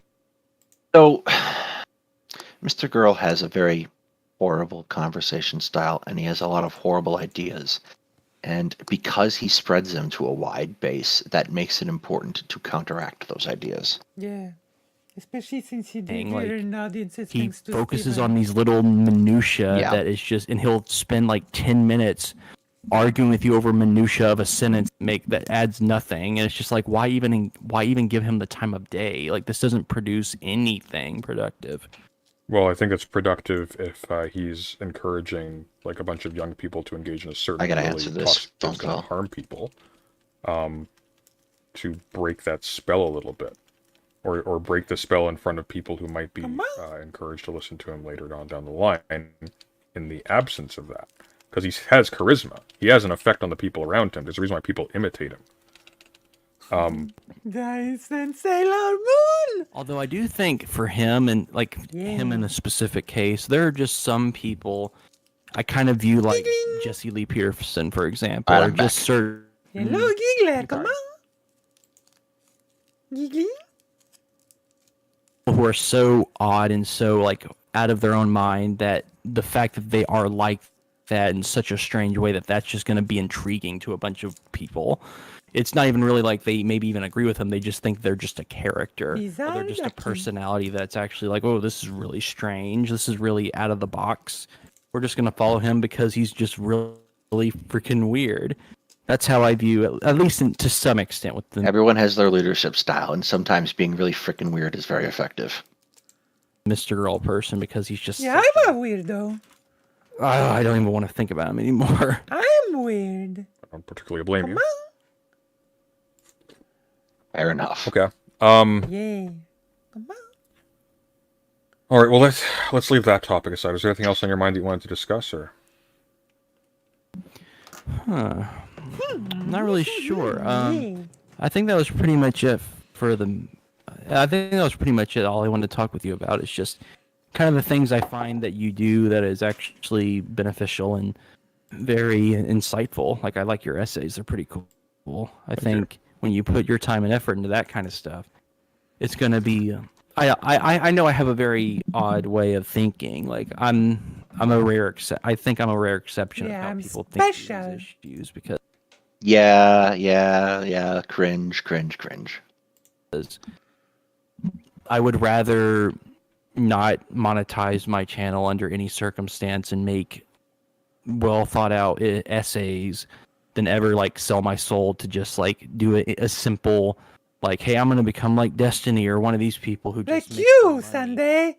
just being like the most vicious and like illogical people, just making it that as their career. It's like, no, thank you. I don't care if it gives Exactly, me $1 million Sunday. or What are you whatever. doing? I can't see myself doing that. You're sure about that? You can do a lot with $1 million. Sunday, Do what work are a you day job, doing? though. What is so vicious? Why you sell I your do, soul? and I don't mind it. I'd rather do that and just be principled in my own specific Exactly. way than Not like you. give up my soul and Exactly. my something like that. But why are we here? Well, I mean, presumably you're giving up your time in your day job. I don't know what we're referring to when you say give up your soul.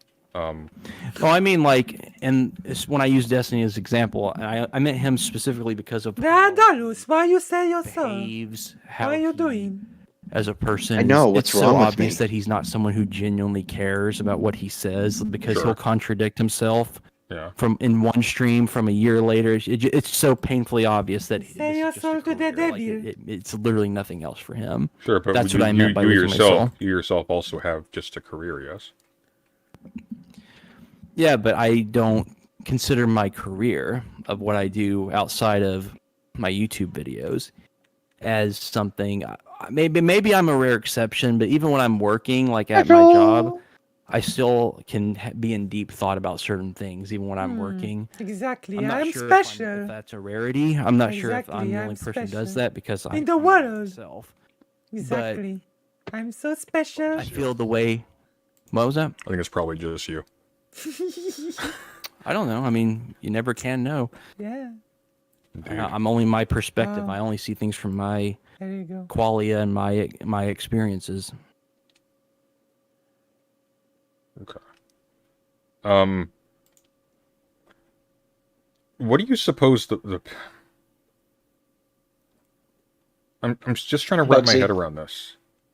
Um, Yes, Avery is starring so today. you recognize that like 90% of the people, and that's being very generous, 90% of the people engaged in politics, period, are doing so for cynical reasons. You They're know, onboarding to positions that defend they want to try to sell to the others they don't necessarily origin, believe okay? or I will have. play the advocate, okay? Someone I has to. Well, yeah, I knew a nice Japanese girl, you know. She played the piano, right? Okay. Although I think that's a bit different. She was also like a master calligraphist. You know, she had one of the highest stands when it comes to calligraphy, and she considered like her calligraphy, Japanese calligraphy, like an occupation, right? She at Yeah. a calligraphy school, she made money of it, and piano, she considered this like a more sacred thing in her mind that she should absolutely not make money off of, you know? Yes, a calling. Yeah, that she feels like she should not, she would never want to make money playing the piano because, like, she even directly compared it. She said, like, to me, calligraphy is this thing that I can make money out of, and the piano is this something more higher thing that I should never make money. To by be fair, doing. though, a significant portion of political action is getting people on your side. Yeah, Otherwise, you're just yelling into the wind. yeah. Unless you're not really considering what you're doing political action, you're just considering it like a hobby, which is what he spoke out against earlier. yeah. No? Or maybe furthering your art of discoursing. Yeah. Taken the time to actually fully understand or justify. Like, I'm assuming you understand that, but we're talking about the problem with online politics as if the problem is that we haven't just reorganized the world to make that not so. We'll get right on that. Help me to understand a little bit, like, what is it that you think that we're doing here? You and me right now, or just the whole thing? Both. Giggly! Well, I'm Either talking with one is you a good because question. I feel I like to get my opinions and my own understandings out, even if I personally think maybe when all is said and done, it's not going to do a great influence on the world per se. Yeah, giggly. But- giggly. And why are we here? Have you ever I'll Just kinda to give you an suffer! example here. Have you ever watched The Sunset Limited? No. What is Well, that?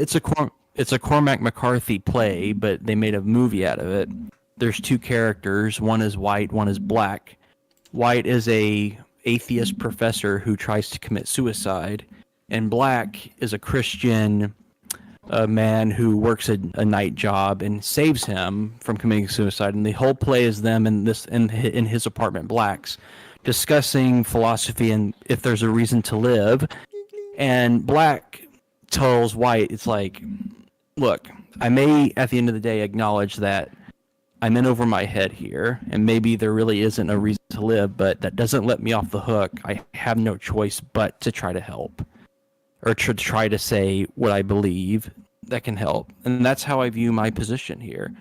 Even if I see it may be futile at the end of the day, I still have this urge within me to try to fight for something that I think may never even come to fruition.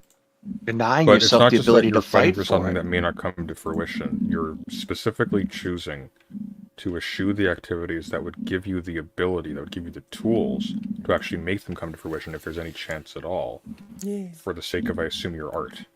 Yeah, So- see? Art. Yes. You see, there's a little bit of a... He's It like seems like there's a an contradiction to artist. it, but- I don't think it's a contradiction. I just kind of understand You need to the think about it more limitations, then. and I'm just I'm still special. going to get myself into these circles because I also need to understand what the millennials and Zoomers and what everyone in these circles mean and what I they need to believe. guide You know you the are a millennial, right? You're, future like, generation. 29. Yeah, I know. Okay. I just use that just because I'm deeper than that. I am one, and because that's a lot of the main people who are still doing this stuff, and Zoomers are upcoming as well, so they may be getting involved as well. So I They might need to be. understand. I need to understand what is being discussed and what people are understanding, because if I don't understand it and I try to, and I want to understand philosophy and stuff like that, then then that's just, I think that's dishonest. I don't view that to be helpful, nor do I feel it to be, it's not noble. I want to try to understand as much as I possibly can. Okay, well, power to you. Yeah, not as noble as me. What are you working on next? You know as noble Sorry? as Oh, man, me. I'm still. Do you Yeah, understand this- my this is- feelings? This is, I think, almost done. Do you understand my feelings? Are you as noble as me? Don't, but that's. Are we? Maybe. I could be. I could try. Are you as noble as me? Are you as nearly as noble as I am? There's only one way to find out. Maybe it's just me. Maybe. In the next few weeks, or maybe even the next month, my next video essay is going to be on Giggling. one of Plato's dialogues that I've been just. I originally planned that I was going to release it like last month, but I'm still like, as I mentioned, I meditate over works. This one is still like just, Percolating. I'm really. Yeah, this thinking over dialogue it is because just it's such a yum. complex It's dialogue just that yum yum. You I know. need to figure out the right way to really address how I interpret it. It's true. It's just Which yum. dialogue is that? Yummy dialogue. I don't want to reveal it yet. I want it True. to be a surprise of which dialogue it is when I officially upload You know it. what? They're keeping people in But suspense. it is one that I feel Pause for a second. absolutely just. Like there's a fine line, and I think this is like a pattern. Okay, at this point, there's a fine line of being keeping people in suspense and just being annoying. Okay. Yeah. Yeah. It staggers my mind every time I'm rereading it and trying to get everything that's structured within it because it is absolutely just unbelievable. Come on. Okay, well, looking forward to that. How long have we been going for? Me About a little too. over an hour. Did you want to keep talking? Yeah, I'm or... good. 10 hours. Well, if you want to keep talking, I guess you can. What would you like to talk about if you want to keep talking? Because other than that, I pretty much brought forth everything I wanted to talk with you about. Yeah. Okay, well, I'm satisfied if you're ready to sign off. I just wanted to give you the opportunity to mention anything else in case you. Oh, sure. wanted to. I also wanted to point out. I hope you acknowledge that when we're talking, I try not to interrupt you, and I let you can talk whenever you're talking. I don't want to interrupt you and I hope that's the kind of dialogues I like to see people engage in more, is to let people get out their full thoughts I will and interrupt try you. not to interrupt so that we can try to understand. LA? I will interrupt you. one another. I yeah. really want that to be something that could actually that everyone will consider in these spaces. Never. I mean, that would be lovely, but once again, and Never. it's always going to come down to this. As a consequence of you letting me talk, I if I was refuse. so disposed, I could spend a substantial amount of time laying the groundwork with really bad or spurious statements to justify other bad and spurious statements. And now the work that you have to engage upon by not interrupting me in order to break those down, I will never break not confidence in interrupt the you. thesis that I'm using those to ground, is monumentally more, which means you will almost certainly lose. It's my There's a reason God-given why right debate to tactics interrupt exist. you. It's because when you're engaging with someone who does veteran not of have your interrupting. best interests or the best interests of the truth at heart, you playing fair is playing the fool. True. You're like Yes, playing chess with absolutely. someone who you see cheating in front of you and insisting on still playing by the rules. There's no points for that, right? Exactly. It's just a pervert at that Yeah, that's point. the whole thing about That's why people get nuts about Democrats here in America. Wittgensteinian language games, that some people don't want to work on the same language game. They'll just knock the pieces It's over. not but a game! okay, at least if they try It's life and death to so many people. Don't treat it like a game. to do that against me, it should be apparent to people watching it who is actually the dishonest one. And I Not think unless that's you point actually it a out. really good There is thing to point out. There is no guarantee of that at all. In fact, it's a strategy of a lot of people who are doing exactly the same thing to make that exact judgment call I would and make try to that. just sound super calm and relaxed and to allow the other person to seem unhinged. If that other person is making an error in judgment and is interrupting them when, in this particular case, they shouldn't be, because like there's no given rule for all circumstances. Someone like Jordan Peterson might sound really measured by comparison to someone else who Jordan sounds really Peterson. emotional in a given conversation. He, in all likelihood, knows significantly less than the other person who might be stressed out because they actually care about the truth of the matter and they're outraged at the false statements that someone like Peterson is making. Whereas he seems to be more measured and fair as a consequence of just play acting that he is. Possibly, but in this circumstance, it's a little different because I'm also going to be working on a Jordan Peterson series. I've had to do a lot of research into him, and I still am. He actually gets really flustered and really easily agitated a lot of the time as well, so I don't think he's the perfect example there. Be that as it But may, it's not the I impression understand the you're using public has of him. hypothetical, though, but so I was just using that as a point of Aha! conjecture. See? Aha! I actually do a deep dive that's into fine, Peter that's fine, Stone, and you are incorrect. Checks. All right. Well, if you're satisfied, let's wrap it up here. I'm gonna move on to the next thing, so I'm not up till 4 a.m. again. Sure. Yeah. But one more thing before I head out. Sure, go Oh for it. God. Stephen Peter When are you going to read Blood Meridian? As soon as Never. I have time.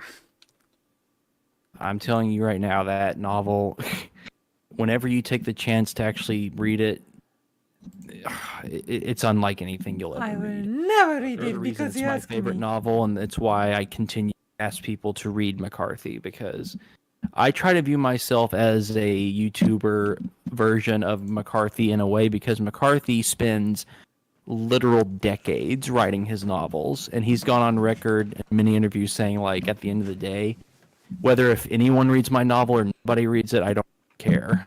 And it's a very YouTuber? interesting More like you, boober. perspective, and he's a very Am I right? rarity in that sort of thing. But I think there's He's a meaning to that. He's also a very well-selling author, so it might be easier for him to say that than for somebody else. He doesn't have to choose between writing or eating. Well, also, but here's the thing: he didn't used to be that way. For the first 30 years of his writing, he barely sold his novels, and he didn't care. He actually, his ex-wife had some amusing Yay. stories that after he had written Suttree, which was his fourth novel, colleges would actually come to him and be like, "Hey, we'll pay you a lot of money. Come read and interpret your work for us." He would always turn it down, and he would go back home, and they'd barely. That's why eat, she's his they had ex-wife. no money. So he was very principled in that manner of speaking. So he actually proved it. So it's not impossible. Impossible burger. Yeah, I suppose. I respect that. McCarthy is someone I think a lot of people should study. But anyway, that's the last thing I'd like to say before I head out. All right. Well, I make no promises, but I'll try to make room for it at some point in the future. Yeah, and, You take care. It's been nice talking. All right, you too. and now it's that time to debate President Sunday. I suppose. President, Uh, debate me, President Actors. Is actually what I said right after this finished. And President Sunday said, "Not today, Lucy, not today." yeah, we do the 40K thing, and I show up for a little while. We don't need to go into that, though. That's not really pertinent to this. Let's listen to President Sunday saying, "Not today, Lucy." Come on. I don't know where that's at. That's soon after. Good night.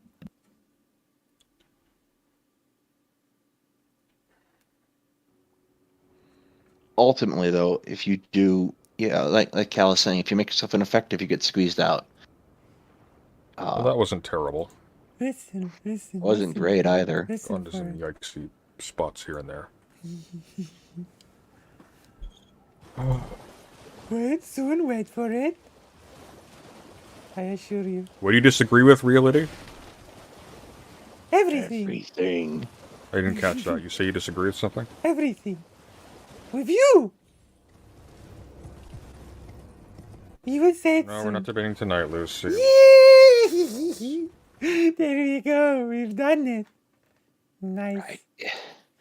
So you got any final thoughts? Because I gotta go eat food before I pass out. Yeah, I think that you have galloped a lot today. I think you are not a honest person, and I think you have lost this debate. If I you did are personally. if you are being totally to be honest with one another, you have lost this debate. Come on. I accept your judgment, Lucy. Yeah, I know because I like and Your judgment is, as always, impeccable. yeah, in the kiss like yeah. It Okay. is what happens when you are like an honest debater. Yeah. But unfortunately, we will have to, because this took longer than I thought, and I have to go to my mom. So I will have to write an announcement that sadly we have to push the date to tomorrow. All right. So I want to thank everybody for coming out and for everyone who is subscribed to everyone's respective channels today. I will be back in a couple hours with Hetman, and we will be doing our January episode or our December episode in January because we're bad at scheduling. Hetman, Thank you. we need to do a threesome. We should get together and talk about whatever we're doing for this month for Ukraine, Oh yeah, and get that scheduled. yeah. All right. I'm going to sign out now. Thank you, everybody. Have a good day. I see you. Okay, gigglers. All right. Giggling. Stop watching. Thank you, Lucy. This was a good time. We should do this again. Yeah, we will do this and we will giggle forever. All right. Have a good one. Yeah, see you. Come on. Yep. I press Bye. disconnect.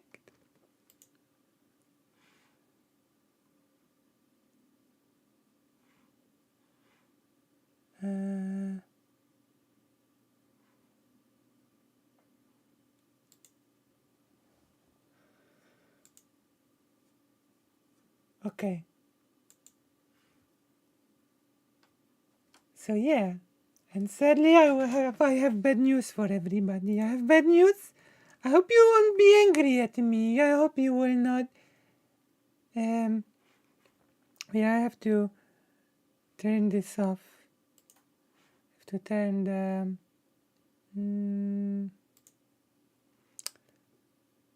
I just hope you won't be angry with me.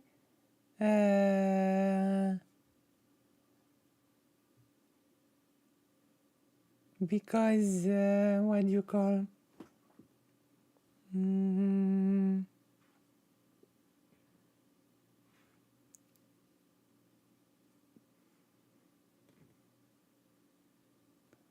Yeah.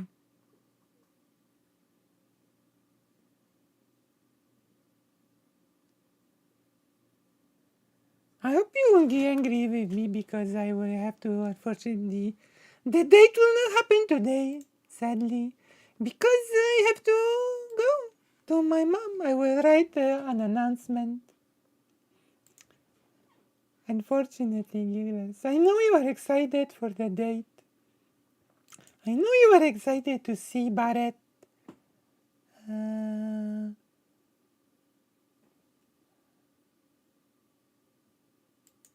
I know you are excited for the date, but unfortunately, I cannot.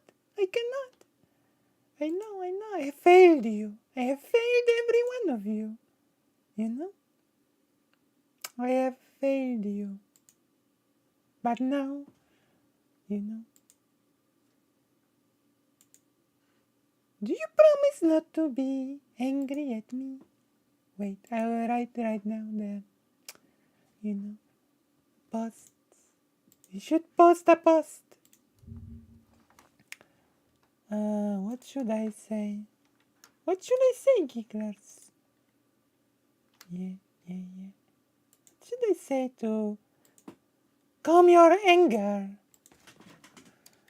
Unfortunately, gigglers, we will have to postpone today's big date till tomorrow because Lucy has to leave and visit her mom. Come on! Please do look forward to the big date and please forgive this silly giggler. Nom, nom, nom, nom, nom, nom, nom, nom, nom. Yeah. Come on. And this is the post. With my apologies. Is this okay? Is this an okay apology, do you think? Do you think this is apology is okay? Do you forgive me with this? Okay, I think this is like okay. So now I will go.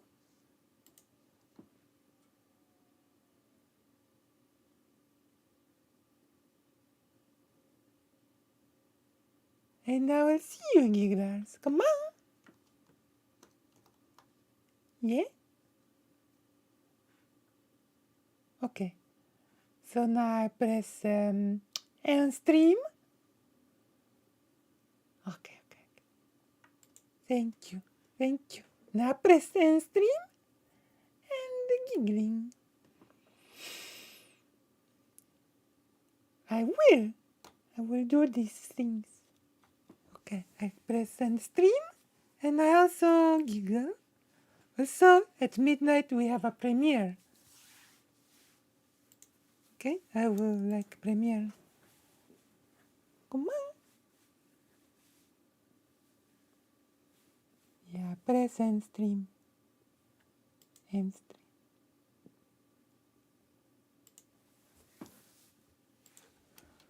Come on.